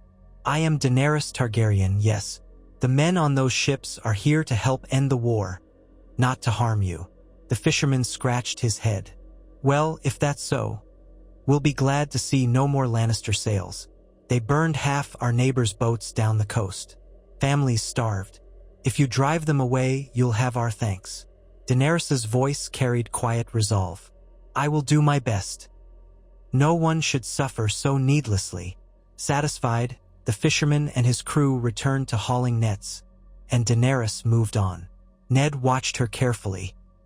He saw no trace of arrogance in her manner, only a keen sense of justice and an anger at the cruelty she encountered. In that, she reminded him more of Rhaegar Targaryen, whom Ned had glimpsed only briefly in his youth, than the Mad King. Perhaps, Ned thought, this Targaryen might truly save the realm if she could navigate the labyrinth of lords. Eventually, they circled back toward the new castle. Robb and Grey Wind were waiting by the gates, along with Tyrion Lannister, who was speaking animatedly to Wyman Manderley about harbor infrastructure. Tyrion looked up as Daenerys approached and gave her a polite nod. "Enjoyed the local color, Your Grace?" She handed him the salted cod with a small smile. "We'll add this to supper. Fresh enough." Tyrion crinkled his nose at the smell but shrugged. "Nothing wrong with good cod, unless you prefer exotic Essosi spices. We might have some left in the ship's holds." Ned's lips curved in a faint grin. Tyrion's irreverence was oddly refreshing compared to the gloom of war. They all filed inside, the hall's warmth a welcome relief. That evening, Daenerys, Ned, Robb, Stannis, Tyrion, and the other principal figures gathered once more. The focus this time was on a discreet letter from Olenna Tyrell that had just arrived by Raven. Maester Luwin had brought it in, sealed with the Tyrell rose. The old matriarch's message was typically acerbic. "I continue to amuse myself by vexing the Lannisters. Their appetites grow, yet our supplies dwindle at conveniently the worst times. My granddaughter remains in the lion's den, reporting that Joffrey grows more unstable by the day. If a strong force appears on the horizon, half the city would likely rejoice at a new queen. But do not dawdle. Tywin might soon tire of my incompetence, or sniff out that I conspire with you.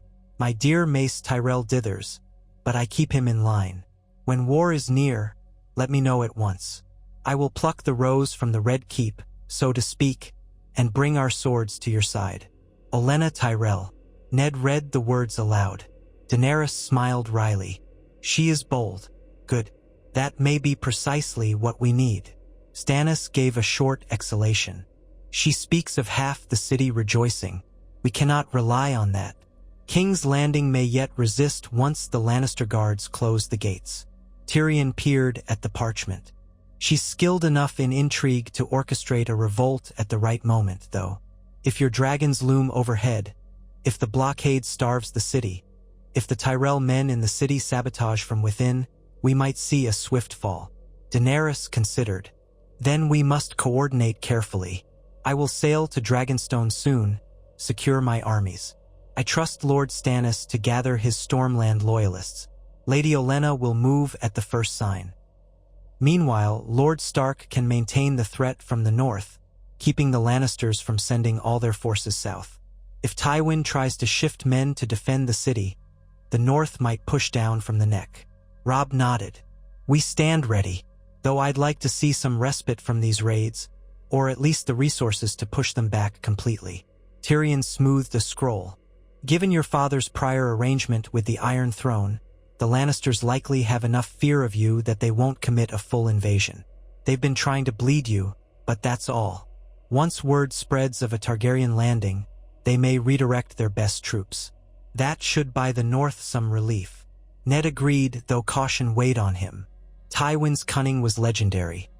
He might anticipate such a pincer move and booby-trap the roads, or he might attempt some new alliance with the Greyjoys or the Freys to hamper them. But so far, Walder Frey remained loyal to the Starks, if only because Ned had paid him well and given him influence. We will be vigilant, Ned said. If anything changes at the Twins or in the Iron Islands, I'll send word. Daenerys surveyed the faces around the table. We have a plan, though it's not foolproof. The next step is to set events in motion, each from our own side. Tyrion will handle much of the communication once we're at Dragonstone. We'll rely on ravens and coded letters. We have no illusions. War is coming, but if we strike swiftly, we may end it quickly. She rose. So did the others, murmuring agreement. Stannis frowned as if he wished to say more about his own claim, but Davos placed a discreet hand on his arm, and Stannis remained silent. Word spread in White Harbor that the Targaryen queen would soon depart for Dragonstone, though a portion of her forces would remain in the harbor. In the next week, her ships took on additional supplies. Salted fish, casks of fresh water, meager winter vegetables that Lord Manderly could spare. Some freedmen volunteered to remain in the city, helping to build better shelters for their people who disliked the open sea. Others prepared to sail, eager to see the fabled seat of House Targaryen on its volcanic isle. Meanwhile, Daenerys herself made good on her promise to see more of the north. Under Ned's escort, she traveled inland a short distance, braving a bitter snowfall to survey a small hamlet that had suffered from Lannister raids. The settlement was near the mouth of the White Knife. Half-burned huts stood amid scorched ground. A handful of survivors told of red-cloaked men who stole what they could and torched the rest. Daenerys knelt in the ash, eyes flashing with anger. She vowed again to rid the realm of such cruelty. Ned had no doubt of her sincerity, seeing how each new story of violence outraged her. 3 days later, a grand farewell took shape on the main pier. Daenerys, wearing a heavier cloak borrowed from Manderly's storeroom, prepared to board the black-hulled galley that would carry her back to the larger fleet anchored offshore. Grey Worm and many Unsullied accompanied her, along with Missandei and key advisors. Tyrion lingered on the pier, exchanging final words with Ned and Robb. We'll keep in close contact, Tyrion said. Once we're at Dragonstone, we'll solidify the blockade of Blackwater Bay. Expect a raven within 2 or 3 weeks, detailing the next steps. If anything changes here, if Tywin attempts a major offensive, send to us at once. Ned clasped the dwarf's forearm. Understood. The north stands ready. And Tyrion, be careful. King's Landing is your old home, but your sister is as dangerous as any foe. She won't hesitate to kill you if she catches you in this plot. Tyrion quirked an eyebrow. I am well aware of my darling sister's affections. Fear not. I have no intention of letting her see me until the city is under our control. Daenerys turned from bidding farewell to Wyman Manderly. She addressed Ned and Robb. Thank you both. Your counsel and support mean much. Once the Lannisters are dealt with, I will come north again, hopefully with the entire realm united behind me, to face the White Walkers. Ned bowed. Travel safely, Your Grace. With that, she boarded the galley. Her retinue followed. Drums signaled, oars slid into the water, and the ship pulled away from the pier, heading toward the cluster of vessels deeper in the harbor. The watchers on the docks murmured, some crossing themselves or whispering prayers to the old gods. A hush lingered as the Targaryen ships hoisted sails, turned seaward, and vanished into the cold horizon. Winter fell some weeks later. The snows had grown deeper, piling up in courtyard corners and swirling off the battlements. Smoke poured from the chimneys, and the hot springs that warmed the castle from beneath let off curls of steam wherever the water emerged into the cold air. Still, life bustled behind the walls. The armory rang with steel on steel as blacksmiths forged new swords, spears, and arrowheads. The courtyard thronged with sparring sold, Ayers preparing for whatever awaited them next. Ned paced the great hall after returning from White Harbor. He had overseen much in the interim, dispatching men to guard the coast, corresponding with Robb, who had remained behind with Lord Manderley for a time, meeting newly arrived banners from the northern houses. Some had come late to the cause, having only recently learned of the Targaryen alliance.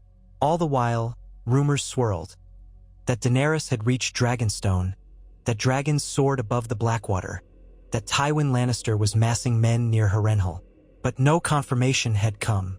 The ravens that arrived brought only bits and pieces. At last, a letter bearing Tyrion Lannister's meticulous handwriting arrived.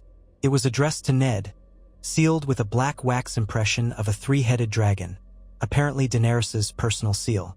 Ned tore it open in the solar, with Catelyn at his side. The contents were as follows. Lord Stark, we have secured Dragonstone. The Queen's dragons roost in its ancient courtyards, a sight that would awe even your stoic Northmen. The Unsullied are establishing an orderly presence, and a portion of our fleet has sailed to blockade the Blackwater. Word has spread through King's Landing that a Targaryen threatens to reclaim her ancestral seat. Cersei and Joffrey rail against foreign invaders, but the small folk do not appear enthusiastic to defend them. Our next objective is to invite or force the Tyrells to cast off their pretense of loyalty to Joffrey. The Queen trusts Lady Olenna to orchestrate a sudden shift in the capital's allegiances, presumably accompanied by sabotage from within. If Stannis can muster forces in the Stormlands to appear at the gates, it will amplify the sense of encirclement. Your role remains crucial. Keep watch on Tywin's movements. We suspect he may attempt to break north through the Riverlands or draw you out of position. The King's Small Council has apparently begun raising new coin from the Iron Bank, so Sellswords could be in play. A friend of ours from Braavos warns that the Golden Company may have signed a contract with the Lannisters. We will watch for them. Expect a hornet's nest of shifting alliances in the next month. If you learn anything about the Freys or the Greyjoys that might upset our plans, please send word immediately. In the meantime, the Queen extends her warm regards and a promise to return north with dragons as soon as the throne is secured. Tyrion of House Lannister, Hand of the Queen. Ned lowered the parchment. It seems events are unfolding as we hoped, or near enough. Tywin is not yet cornered, but King's Landing is on edge. Daenerys stands at Dragonstone, dragons overhead. Catelyn searched his face. Are we sure we are not exchanging one war for another? Ned? The Golden Company, an army known for its skill. If Tywin hires them, the realm could bleed further. Ned's gaze hardened. It may be, but there's no turning back. We must see this through if the North is to have peace and if we hope to unite the realm before the others come. He penned a reply to Tyrion, reassuring them that the North had no sign of a major Lannister push, and no new moves from the Greyjoys, though the Iron Islands were famously unpredictable. Ned also sent letters to the Riverlands, urging Edmure Tully to stay vigilant around Harrenhal and the Trident. Time crawled on. Snow kept falling. Word reached Winterfell that Stannis had indeed appeared in the Stormlands with a small but dedicated host, reclaiming some keeps that had been under uncertain banners.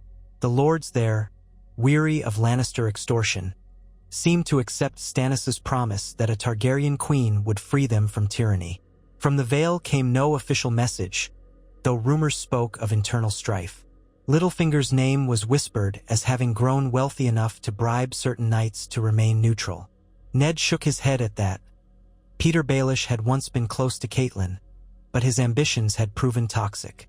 If he refused to choose sides, it might be well enough, provided he did not aid the Lannisters. Meanwhile, the far north remained overshadowed by the threat of the others. The Night's Watch sent sporadic ravens describing small battles with whites near Eastwatch by the Sea.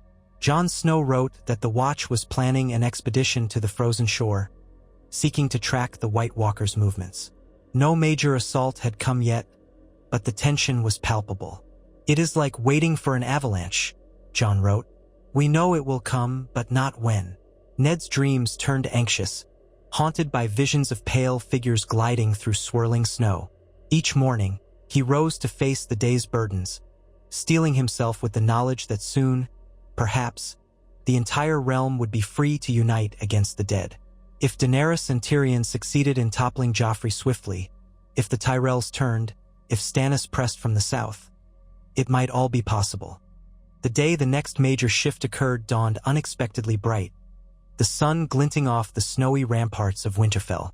Ned was in the training yard, overseeing new recruits, when a breathless messenger arrived, covered in frost. "My lord!" the man shouted, stumbling off his half-lamed horse. "A raven from Riverrun, urgent news." Ned guided the man to the nearby watchtower for warmth, then accepted the scroll. Edmure Tully's seal, a leaping trout. He broke it open, scanning the hasty handwriting. "Lord Stark, Tywin Lannister marches from Harrenhal with a great host, banners of gold and red. He moves east, possibly toward the Blackwater, but outriders say he may also turn north. We suspect he aims to keep you pinned. Meanwhile, his outriders harass our lands, though I hold Riverrun secure. I cannot match him in open field. He has more men, possibly including New Sellswords. We also intercepted a letter from Walder Frey to Tywin, offering some arrangement. The old man is playing both sides again. Beware. We do not know if they have sealed any deal, but the twins could be compromised." Edmure, Ned felt his stomach clench. If Walder Frey sided with Tywin, it could lock the Riverlands in a stranglehold and threaten the North's only real route south. That would hamper any attempt to coordinate with Daenerys' forces or to block Tywin from fleeing. The entire strategy might unravel. He read the letter aloud to Catelyn, who pressed her lips together in grim fury. "I should have known Walder Frey would try to extort an even greater advantage. The old weasel never misses a chance." Ned called a quick council. Robb, newly returned from White Harbor, participated along with Roose Bolton, who kept quiet but seemed keenly interested, and other northern lords like the Great Jon and Lady Mormont, all equally outraged. "We must not let the Freys shut us out again," Great Jon boomed. "That damned bridge is the only easy crossing of the Green Fork." Bolton's voice was soft. "We might send an immediate force to the twins to ensure Frey keeps faith, or else remove him by force. But that would be drastic, and Tywin might exploit the chaos." Catelyn rubbed her temple. "The last time we forced a crossing at the twins, we had to make humiliating concessions, or else Walder threatened to close his gates. But this is a new war with different stakes. We need to ensure no treachery." Robb suggested. "We could move swiftly, bring enough men to pressure him, but not so many as to provoke Tywin. Let him see that the North does not bend again. Father, if we do nothing, he'll ally with Tywin for sure." Ned paced. "True, but we can't deplete Winterfell's defenses. The others remain a threat, and Tywin might still slip men up the King's Road." Eventually they decided on a partial measure. Robb would lead a strong contingent, perhaps 5,000, toward the twins to reassert House Stark's oversight. Ned would remain in Winterfell, coordinating the broader defense and keeping a watch on the coasts. They would also send ravens to Daenerys and Stannis, warning them of Tywin's movement and Frey's possible betrayal. If all else failed, if Walder Frey turned openly treacherous, Robb would lay siege to the twins or forcibly hold it. That very day, the horns sounded throughout Winterfell, calling men to gather. Squires readied horses, blacksmiths hammered final rivets into armor, and wagons were loaded with provisions. Robb bade farewell to Ned in the courtyard, Grey Wind standing by his side, teeth bared as though sensing a fight ahead. Ned clasped his son's gloved hand. "Be careful. Walder Frey is cunning. Do not underestimate him, and do not let your temper get the best of you." Robb's mouth set in a firm line. "I won't, but I'll not let him betray us again either. The twins are ours to command or seal. One way or another, We cannot let that crossing fall to the Lannisters. They embraced. Then Robb mounted his chestnut warhorse, raising his hand in a silent signal. The Great John, riding near the front, gave a booming laugh, raising his sword. The gates swung open, and the column began its slow march south. 5,000 men braced against the wind and cold. Ned stood at the gate until the last rank disappeared into swirling snow, a knot of worry in his gut. Over the next fortnight, ravens came and went. A terse letter from Daenerys, carried by one of her swift ships to White Harbor, thanked Ned for the warning about Tywin's host. She wrote that she and Tyrion were preparing to draw Tywin toward Blackwater Bay in the hopes of pinning him between Dragonstone's fleet and a potential Tyrell revolt. Another raven from Dragonstone carried urgent queries about the Golden Company's rumored presence. Daenerys needed to know if Tywin was truly bolstered by that formidable band of Sellswords. Ned had no conclusive intelligence, only rumors that some well-equipped force marched with Tywin. He could not confirm they were the Golden Company. Meanwhile, from Robb, intermittent messages arrived detailing his journey south. He had encountered little direct opposition, though some of Tywin's outriders skirmished near the border of the Riverlands. The rivers were uneasy. Edmure Tully, pinned at Riverrun, worried that Tywin might cross the Red Fork at any time. Walder Frey had responded to Robb's approach with honeyed words but no firm commitment, inviting a parley in his feasting hall. That alone put Robb on edge. Walder Frey's parley offers rarely ended well. Then, on a quiet morning in Ned's solar, a new raven arrived from Robb. Ned opened it, heart-pounding. He read, "Father, we have arrived at the Twins. Lord Walder greeted us with forced courtesy, claiming innocence of any conspiracy. Yet my scouts found a pair of Lannister messengers departing late last night. Frey denies it, says they were trading envoys. The man is lying. He demands further tolls for the crossing. I am refusing, for our arrangement after your rescue from King's Landing was supposed to settle all future claims. Tension grows. His sons eye us with malice. I fear we may need to take the Twins by force unless he yields. Tywin looms in the southeast, though it's unclear if he means to link with Frey. Please advise or send reinforcements if you can. I will hold my ground, but I worry about an ambush or some cunning trick. If Walder truly has made a pact with Tywin, we must not let him open the gates to Lannister armies." Robb, Ned swore under his breath. This was precisely the sort of crisis that could unravel the entire effort if it turned into a stalemate. Time was not on their side. If Robb became bogged in a protracted siege at the Twins, Tywin might slip away to reinforce King's Landing or turn the Riverlands into a killing field. He summoned Roose Bolton, Lady Mormont, and other key advisors.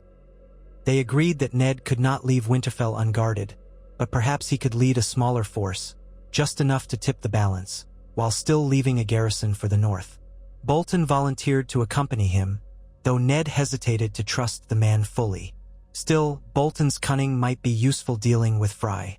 In the end, Ned decided to muster 2,000 men, including veterans who had fought in earlier battles, and march to the Twins. That, combined with Robb's host, should outnumber whatever Frey could field. The next day, the horns sounded again. Soldiers gathered in Winterfell's courtyard, stamping their feet to ward off the cold. Ned addressed them briefly, explaining that they marched south to secure the crossing against betrayal. "We go to ensure the safety of the North," he said, "and to prevent the Lannisters from turning the Twins into a dagger at our backs." Catelyn remained behind, determined to coordinate ravens and watch over the younger Starks. Bran, hindered by his injuries, watched from a tower window, eyes wide. Rickon clung to Catelyn's skirts, confused and anxious. Ned hugged them both goodbye, feeling the weight of fatherly worry. But this was war. If they did not secure the Twins, the entire realm might suffer. He rode out at the head of the column, Roose Bolton at his side, the Flayedman banner ironically close to the Direwolf standard. Ned disliked the symbolism but needed Bolton's men. He pressed them forward through snowbound roads, heading toward the Neck and Moat Cailin. The journey south was harsh. Drifts of snow piled up along the King's Road, forcing the men to hack passages with axes. Bitter winds cut through cloaks, The temperature plummeted at night, leaving frost on beards and eyelashes. Twice, Ned's scouts found signs of small skirmishes, a few bodies lying half-frozen in roadside ditches, wearing mismatched armor that might have been Lannister or Sellsword. Another time, they came across refugees from some ravaged hamlet, fleeing north in hopes of Winterfell's safety.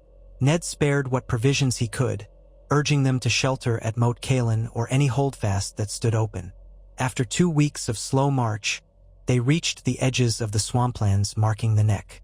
There, at Moat Cailin, Ned paused to rest the men. The ancient fortress was mostly ruin, but enough towers still stood to house a few hundred. A small garrison loyal to House Stark manned the walls. They confirmed that no major forces had attempted to move north from the south.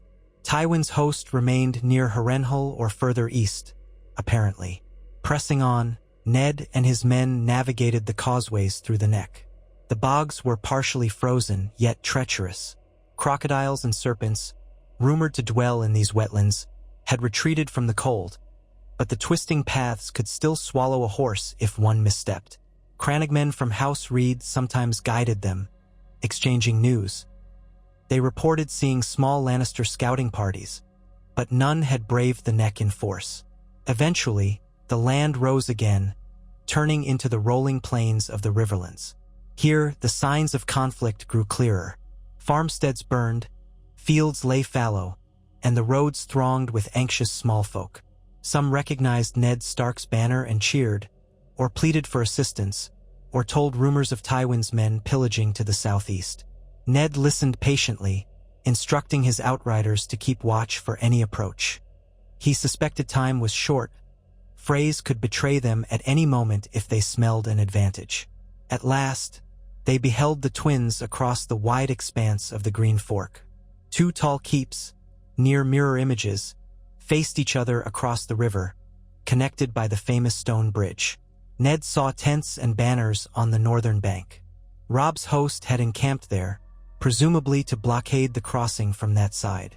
As Ned's force drew near, scouts confirmed that no major engagement had taken place yet. There had been only tense negotiations. Riding at the head of his men, Ned felt a wave of relief to see Robb emerge from the camp, gray wind padding at his heels. The father and son embraced. Ned scanned Robb's face for signs of exhaustion or fear, but found only determined resolve. "You've done well, my boy," Ned said quietly. "Have you spoken further with Walder Frey?" Robb grimaced. "He's demanded we come inside for a feast. Both of us, along with half our men, unarmed. Of course, I refused. This standoff has lasted over a fortnight.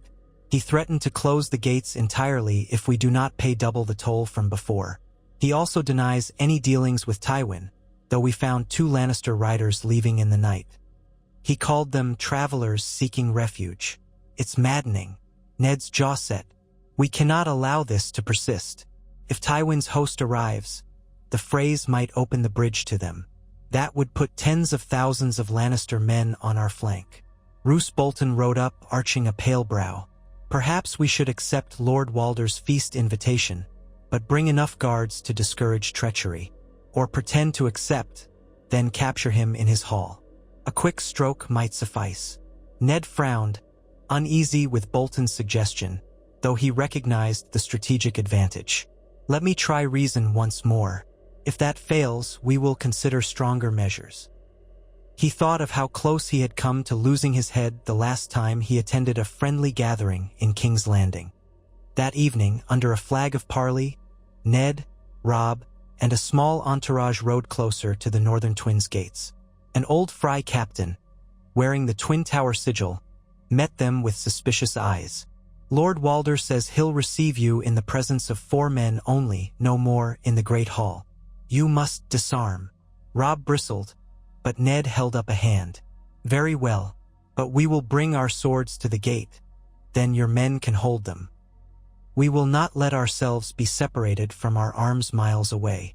The captain grudgingly agreed. Soon, Ned, Robb, Roose Bolton, and Great John Umber strode across the broad stone bridge, up to the gates of the northern keep. They relinquished their swords to Frey guards, who eyed them with undisguised hostility. Then they were escorted through narrow corridors into the great hall of the twins. The hall was as Ned remembered from old times. Long, drafty, lined with tables and benches for Frey's numerous offspring. Torchlight revealed twisted old rafters overhead. At the far end, upon a small dais, sat Walder Frey himself, thin-skinned, ancient, draped in furs. Around him stood a gaggle of sons, grandsons, and other kin, including a few young girls who peered at the newcomers with sullen eyes. The smell of roasted meat and musty rushes filled the air. Lord Walder coughed, then lifted a bony hand. "Ah, Lord Eddard Stark, and the young wolf, or so they used to call you," he cackled. "But you aren't wearing a crown, are you? That's right, you let the Southerners toss you around. Well, welcome to my home. I hear you are unsatisfied with my demands for toll." Ned's voice was even. "We have an agreement with you, Lord Walder, signed months ago. You would keep the crossing open to the north so long as we recognized your guardianship of the Green Fork. We paid the tolls accordingly. Now we hear rumors of Lannister riders coming and going, and you demand double the toll." "That was not the bargain." Walder Frey sniffed. "A bargain? Bah, that was for then, not now. Times change. You keep stirring up war with the Lannisters. My gates see more trouble than a whore's alley. If I must maintain these bridges, feed travelers, keep out bandits, someone must pay. If not the North, then perhaps the Lannisters will." Robb stepped forward, anger coloring his tone. "We know Tywin Lannister has offered you gold. Are you so blind you would betray the North, your liege lord, for a pouch of coin?" Walder Frey's lips twisted. "Liege lord, is it? I recall the North called you king once, then you bent the knee. Oh, a boy king in King's Landing, then you took that back, then you latched onto a Targaryen alliance. How many times must we shift our allegiances in one war? You expect me to keep up with all that for a pittance in tolls?" Bolton's pale eyes flicked over Walder's brood. "Lord Walder, let us be frank. If you turn on us, if you side with the Lannisters, you will make enemies of House Stark, House Bolton, and every northern banner. The Targaryen queen herself might burn you out once she marches south. How do you think that ends for you?" A hush fell. Some of Frey's kin visibly paled at the mention of dragons. But Walder Frey only let out a wheezy laugh. "Burn me out? Ha, at my age it hardly matters. But I have 100 sons and grandsons. They will do what they must to survive. If that means an accord with Tywin, well, maybe that's safer than trusting the wolves and their foreign queen." Ned drew in a calming breath. "You misjudge the times, my lord. The Lannisters face overwhelming forces. If you tie yourself to them now, you will share their fate.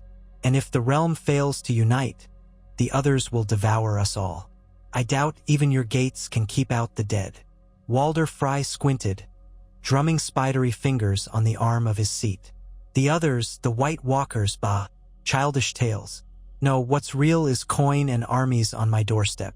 Tywin Lannister has an army, and apparently coin from across the sea. The Starks have only winter and some savage bannermen." He cast a beady look at the Great John, who bristled with fury. Ned tried a different approach. Reason and carrot. "Lord Frey, if you hold to your bargain, if you keep the twins open to the north, then once the war ends, House Stark will see to it that your position is greatly improved. We can formalize your independent lordship in writing. The Targaryen queen is amenable to new titles for those who support her cause. She despises the Lannisters, you know." Walder Frey paused. Some of his brood exchanged glances, likely imagining new lands or incomes. The old man pursed his lips. "Titles are wind. I want real guarantees. If the Lannisters come in force to my gates, will you defend me?" Robb answered. "We have thousands of men just outside your walls. Yes, we will defend the crossing, but only if you stand with us." Frey coughed wetly. "I see. So you come to my hall, threaten me with the notion of dragons, then promise me scraps of a Targaryen's table. All the while, the Lannisters wave gold in front of me from the other side. Which side do I choose?" Bolton's voice slid in like a whisper. "If you choose wrongly, you won't have time to regret it. That is all." Walder's eyes flicked to Bolton. recognition that the man's threat was credible. Then he sniffed. "I demand triple tolls, and you sign a new paper acknowledging me as overlord of the Green Fork. Also, I want a marriage alliance, one of your family to one of mine. Let's seal the pact in blood. That is the old way." Rob's teeth clenched. Ned placed a steadying hand on his son's arm. "A marriage alliance was part of the old demands as well," Ned recalled, "which we satisfied when we last needed the crossing. Frykin were promised to certain houses. But fine, let us speak specifics. We cannot promise more than we have. If your demands are not too outlandish, we can consider them." The old man's face twisted in a sly grin. "We shall see. Come, let us feast and talk. I am too weary for more argument tonight." He gestured for servants to bring forth wine. Ned's instincts prickled, remembering how Walder Frey's hospitality could be a trap, but refusing would only escalate matters. He nodded reluctantly. They followed Frey's surly brood to the long tables, where a meager feast of roast goose and bitter wine was laid out. The Great John, glowering, took a seat near Rob. Bolton hung back, quiet as a shadow. Throughout the meal, Frey's family pressed for more demands. That a granddaughter be wed to a prominent northern lord, that tolls be doubled for all future years, that Walder's third son be granted a seat in Winterfell's court. Ned tried to parry each request, aware that the tension in the hall could ignite violence at any moment. Rob simmered with anger as Frey's brood made jests about the young wolf's lost crown. Meanwhile, Bolton occasionally tossed out a suggestion that sounded dangerously close to a threat. The night wore on. Wine flowed. Walder Frey seemed bored, poking at his goose with shaking hands. Finally, he said in a reedy voice, "We'll continue negotiations on the morrow. You can stay in the guest chambers or in your camp, as you like. Mind you, no sneaking about my towers. My men have orders to kill any uninvited guests wandering the halls." Ned nodded curtly. "We will return to our camp. Good evening, Lord Walder." They reclaimed their swords, parted ways, and rode back across the bridge to Rob's encampment, hearts heavy with frustration. Great John spat. "We should throw the old bastard in chains and open the crossing ourselves." Bolton murmured. "It might come to that if he stalls much longer. Time is not our ally." Rob sighed. "Still, I'm reluctant to massacre the entire Frey clan. That would stain our honor." Ned agreed. "We must try to avoid bloodshed if possible, but we cannot let them sabotage us. Let's rest, gather our thoughts, and see if Frey yields tomorrow. If not," they said nothing more. Each man understood the stakes. The fate of the realm, and possibly the entire plan to dethrone the Lannisters, might hinge on this crossing. The next morning, negotiations resumed in a smaller tower chamber, where Walder Frey received Ned, Rob, and Bolton. The Great John was asked to remain outside. Frey claimed he found the Umber Lord too intimidating. Servants stood by with wine, though none of them drank. A tension thicker than the old tower walls filled the air. Lord Walder repeated his demands, plus a few new ones. Some money, some bridging fees from the Targaryens if they marched. Ned tried to keep calm, offering compromises. Rob listened impatiently, scanning the chamber for hidden crossbowmen. Bolton said little, only occasionally raising an eyebrow when Frey asked for outlandish concessions. At length, Ned realized they were making no progress. Frey seemed to be playing for time, hoping Tywin's approach would tip the balance in his favor. Sure enough, a messenger arrived mid-morning, whispering something in Frey's ear. The old man cackled. "Ah, it seems the Lannister host might be closer than we thought. What say you, Lord Stark? If I open the bridge for you, do I invite the lion's wrath?" Ned felt his patience fray. "If you continue this stalling, Lord Walder, you'll have the wolf's wrath. Decide." Bolton stepped forward, pale eyes gleaming. "The next messenger to arrive may bring news that Daenerys Targaryen herself has taken King's Landing, or that Stannis storms from the Stormlands, or that your old bones are out of time." Walder Frey glared. "You threaten me in my own hall?" Ned forced a calm tone. "We are not threatening you. We are stating facts. The war is bigger than you or I. Choose your side, or have it chosen for you." Frey's wrinkled lips pressed together. For a long moment he said nothing.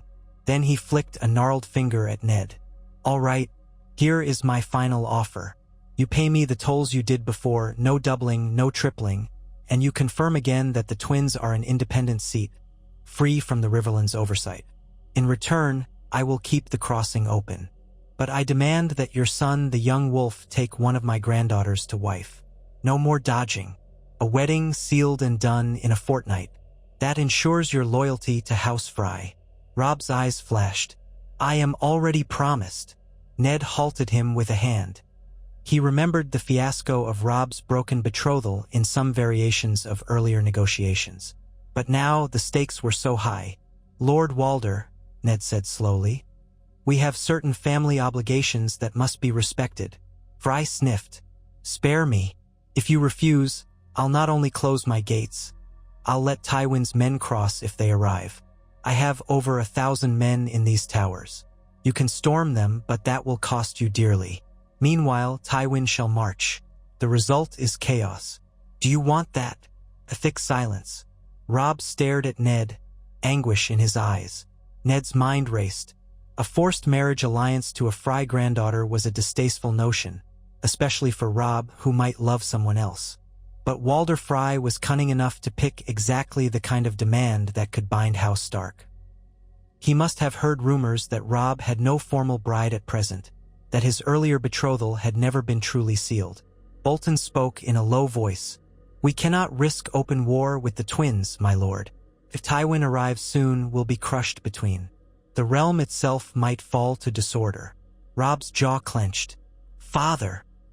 Ned squared his shoulders. It felt like a betrayal of Robb's freedom, but the North's survival was at stake. "Very well, Lord Walder," he said, voice heavy. "If your granddaughter is suitable and this is truly your final demand, we accept. The crossing remains open, and you remain loyal to the North, come what may." A triumphant gleam lit Walder Frey's eyes. "Done. I have a granddaughter, Roslyn, said to be fair enough for you. We'll arrange the wedding soon. Meanwhile, you may cross with your armies as you will, so long as your son holds his word." Robb turned away, shoulders rigid. But Ned placed a hand on his son's back, whispering, "We do what we must for the realm." Walder Frey gestured to a scribe. "Write up the agreement. We'll sign it forthwith." Ned felt an ache in his chest. He thought of how everything, his family's honor, their personal desires, had become pawns in a far larger game. Even so, if this prevented thousands of deaths and gave them a path to corner Tywin, it had to be done. Thus concluded the standoff at the Twins. The next day, Walder Frey ceremoniously opened the bridge. Northern soldiers streamed across in a show of force, ensuring the old man could not change his mind. Frey's brood scurried about, sullen but compliant. Robb remained furious, though he tried to hide it. Ned reminded him again that the entire realm might depend on a stable crossing. Word spread quickly among the northern banners. The crossing was secured, but Robb Stark was to wed a Frey.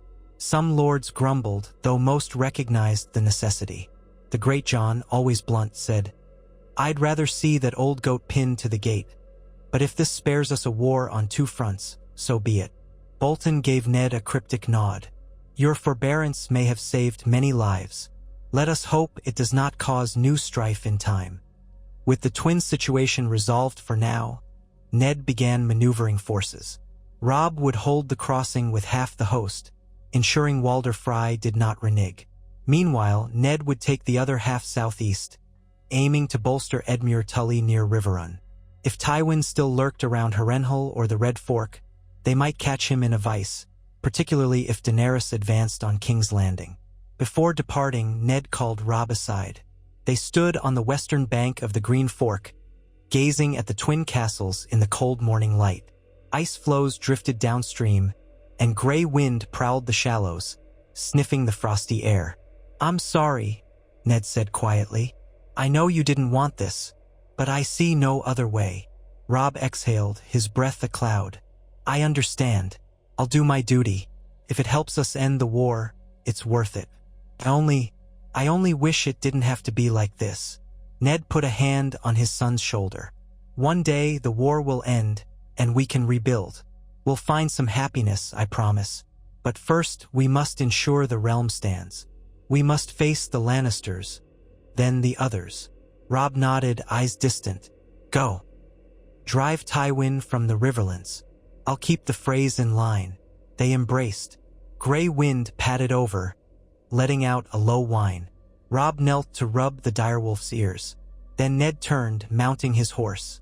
He led the rest of the host south, leaving Robb's banners behind to fortify the twins. The march to Riverrun was quicker now that the crossing was secure. They encountered grateful Riverlands smallfolk who hailed Ned Stark as a savior. They also met Tully outriders who guided them past scorched farms.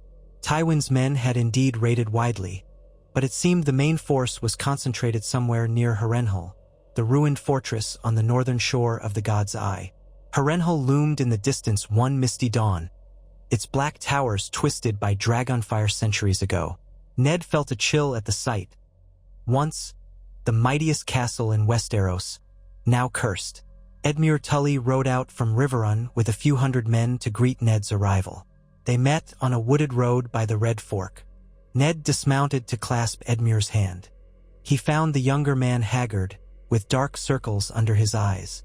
Lord Stark, Edmure said. I'm relieved. Tywin's host is large, maybe 15,000. We can't face that alone. Ned's newly joined forces numbered around 8,000, plus the Tully men at Riverrun. That still put them at a disadvantage if Tywin decided to commit to a pitched battle. Unless Daenerys's blockade near King's Landing forced him to withdraw. Or unless the Tyrells turned. Ned exhaled. We must hold him here, Ned said.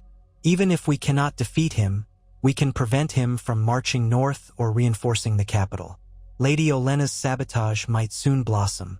Word from Dragonstone suggests Daenerys is nearly ready to strike. If we keep Tywin pinned, the Lannisters in King's Landing may have no help. Edmure managed a tired smile. Then let's do it. Harrenhal is their likely base. I have archers harassing their foragers. They respond with cavalry raids.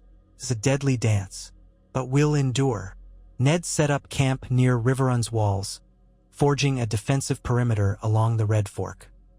He sent scouts all around Harrenhal's hinterlands, gleaning that Tywin indeed commanded a large army, supplemented by men who wore no sigils, likely sellswords. They ravaged the countryside for supplies.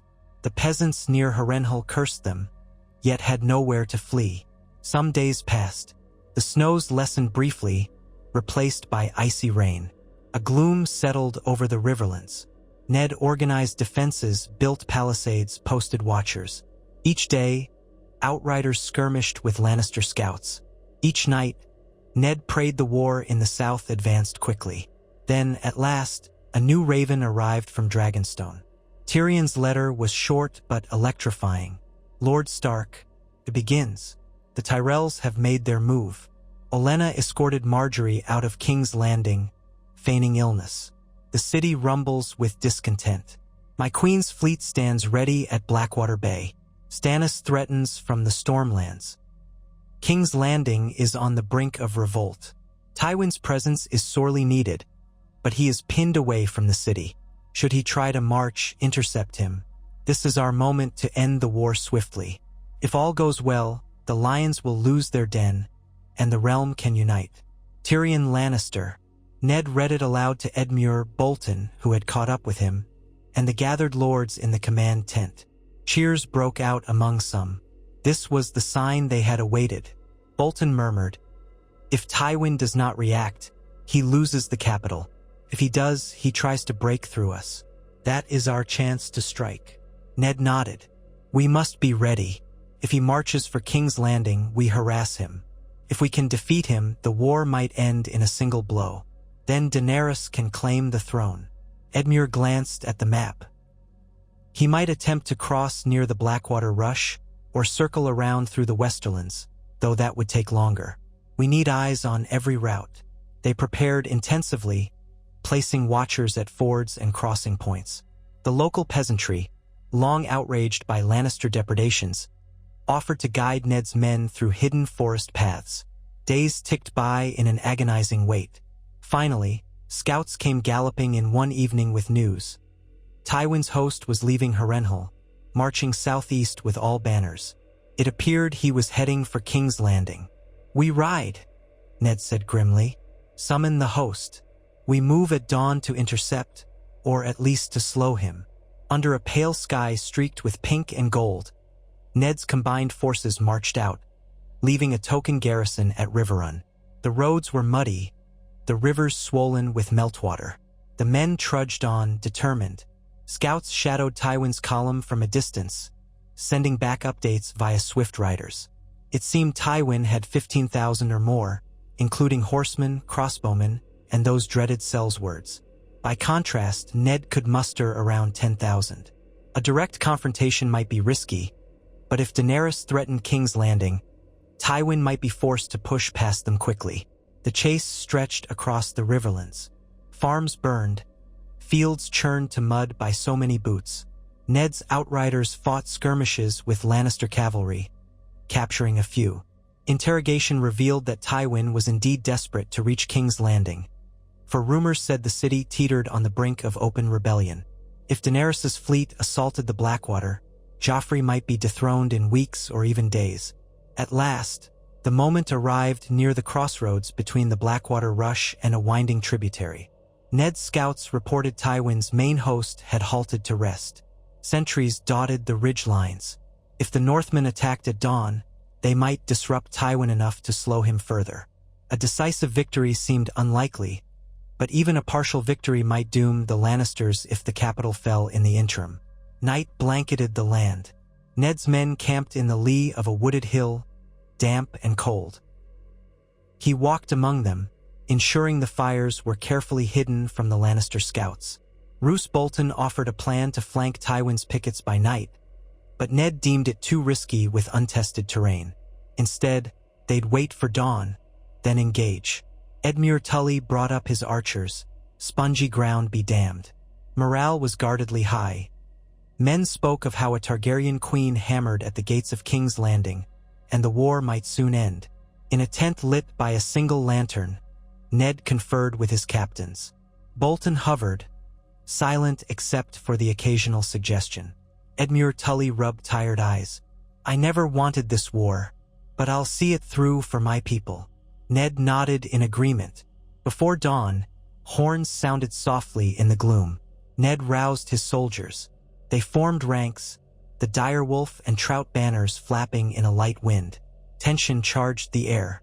The Great John roared for them to be brave. Bolton's men prepared quietly. War horses stamped and snorted, steam rising from their flanks. A faint flush touched the eastern sky. They advanced in careful columns, crossing boggy meadows. On the ridgeline ahead, Lannister sentries spotted them, horns blaring an alarm. A moment later, Ned's archers knocked arrows, cavalry formed up, and the foot soldiers readied pikes. The day's first light revealed that Tywin's camp was indeed large. Pavilions in gold and crimson, swarms of men hurrying to muster. Shouts and curses rang out. Ned ordered his forward lines to charge, hoping to catch the Lannisters unprepared. They surged across the fields, boots squelching in mud. Trumpets sounded from the Lannister lines. Crossbow bolts hissed overhead. Arrows from Ned's archers struck back, men falling with cries. The clash began in earnest as the North's vanguard slammed into half-armored sellswords frantically forming ranks. At first, the impetus favored Ned's side. The Lannisters were still emerging from their tent, or buckling breastplates, but Tywin's discipline quickly took hold. Officers barked orders. Sellswords regrouped behind a line of Pike's Lannister cavalry circled to threaten Ned's flanks. Steel rang on steel. Horses screamed. Shouts of, "For the North," and "For House Tully," mingled with "A Lannister always pays his debts." Ned rode near the center, shouting commands. He saw Edmure's banners to the left, pressing the enemy's flank, while the Greyjohn's tall figure hacked through a knot of crossbowmen. Bolton's men took the right flank, quietly and efficiently slicing down any who tried to escape. In the swirling chaos, Ned glimpsed the golden lion banners snapping in a cold breeze. He wondered if Tywin Lannister was near, He pressed forward, sword in hand, parrying a Sellsword's slash. The man snarled, brandishing an ornate blade, but Ned knocked it aside and drove his sword through the man's shoulder. Blood spattered. Adrenaline surged. The Lannisters, for their part, recognized that time was against them. If they lingered in a pitched battle, they risked losing King's Landing entirely. Many fought like cornered beasts, savage and desperate. Others tried to retreat, only to run into Bolton's flank or Edmure's archers. The muddy ground turned to muck under trampling feet. Bodies piled. Still, Tywin's host had the advantage of numbers, and their mounted knights soon rallied. A wedge of Lannister horse thundered at Ned's center. Spears braced, but many footmen were thrown back, hoofs pounding. Ned's horse stumbled and nearly fell, forcing him to scramble aside, sword slashing. A knight in lion-crested helm bore down on him with a lance. Ned ducked aside, hacking upward. His blade found the knight's thigh joint, and the knight toppled from the saddle, shrieking. Around him, Stark men formed a shield wall. Bolton's troops advanced from the right, coldly efficient. Edmure's lines pressed from the left. For a moment, it seemed the Lannisters might collapse. Then fresh regiments of Sellswords poured in from the camp's rear, more disciplined than the front ranks. Ned's men were forced to give ground. The entire field turned into a roiling melee. Hours passed in blood and horror. The sun rose higher, revealing carnage across the muddy slope. Ned lost track of how many times the lines shifted. He spotted Edmure Tully's orange banner teetering amid a cluster of foes, then reappear, riding free. Bolton's flayed man's standard drifted through the smoke, signifying that flank remained intact. Eventually, a horn from the Lannister side bellowed 3 times. Some parted, forming a defensive ring near the western ridge. A flash of gold signaled Tywin himself might be rallying them. Ned, panting, reined in near the Greatjon, whose sword dripped red. "We have them on the back foot," the Greatjon roared. "Let's finish them." Ned hesitated. Their own ranks were ragged, many wounded. But if they gave Tywin respite, he might break away. So Ned mustered what remained of their cavalry for a final push. Over the roar of battle, he bellowed, "Forward! For the north!" They charged. The muddy ground bogged them, but the Lannisters' ring wavered. Arrows rained from Tully archers. Men screamed. Ned glimpsed a tall, cold-eyed figure in golden armor near the center. Tywin? Or a high officer? They were out of range to confirm. Then the ring broke. Lannister men fled in pockets, many cut down by Bolton's flank or Edmure's cavalry. Some threw down weapons, pleading for mercy. Chaos, smoke and mud choked the air. Ned's heartbeat thundered. Could it be they had actually forced Tywin's host to rout? The center lines dissolved. Men in gold and red scattered across the field. Some formed small pockets of resistance, others tried to run. Greatjon's riders hooped, giving chase. Edmure's foot pressed onward. Then, from the left flank, a horn sounded. Lannister cavalry, surging forward in one last attempt to break free. Ned wheeled his horse just in time to see them plow into Tully archers, scattering them. One arrow-laden banner fell, then rose again. But to the right, Bolton's men pivoted, corralling the Lannister riders. The next minutes blurred in a frenzy of shouts and steel. Eventually, the cavalry push died under relentless pressure. Sellswords cast down arms. Knights surrendered. By midday it was over. The field lay strewn with bodies. Ned's men stumbled among the wreckage, rounding up prisoners or searching for wounded comrades. The sullen moans of the dying filled the air. Smoke drifted from burned tents. Pools of blood turned the mud scarlet. Ned found Edmure Tully leaning on his sword, hair matted with sweat, one arm cut badly. He was alive, though. Bolton emerged from the haze with only a few smudges on his pale armor, as though the carnage had barely touched him. They hurriedly demanded to know, where was Tywin? Some prisoners claimed the Lord in Gold had fled south with a few hundred knights. Others said he fell in the melee. No one could confirm. The Lannister host was thoroughly broken, though. Thousands dead or captured. The remainder scattered into the woods. Ned prayed Tywin had been among the fleeing. He'd prefer to have captured him, but at least the Lannister army would not be reinforcing King's Landing soon. Covered in grime and blood, Ned sank to his knees in the muddy field. They had done it. They had pinned Tywin's might. The cost was horrendous, but the immediate threat of a large Lannister relief force was gone. If Daenerys and the Tyrells pressed King's Landing now, the city might fall swiftly. Catching his breath, Ned stood again. Shouts rose across the field. Men calling for medics, others praising the direwolf. Some hailed Ned as a hero. He felt only exhaustion and sorrow for the dead. If the realm was to be saved, these sacrifices had been necessary. But it pained him still. He looked southeast, toward where the capital lay many leagues away. Daenerys Targaryen might already be assaulting the walls with her dragons. The king might soon be dethroned. And then, a new dawn for Westeros, or so they hoped. The White Walkers remained, creeping ever closer. Ned prayed that soon, at last, the living could unite to face the greater darkness. For now they had won this day. Tywin's proud banner lay trampled in the mud, no longer a threat on the open field. Victory for House Stark, House Tully, and the realm's precarious alliance. Slowly, Ned turned back to the battered lines of men, forcing his body to keep moving to help to organize the next steps. The war was not done, but a corner had been turned. If the gods willed it, the next ravens from King's Landing would bring news that the lion had lost its den, and the final forging of unity might truly begin.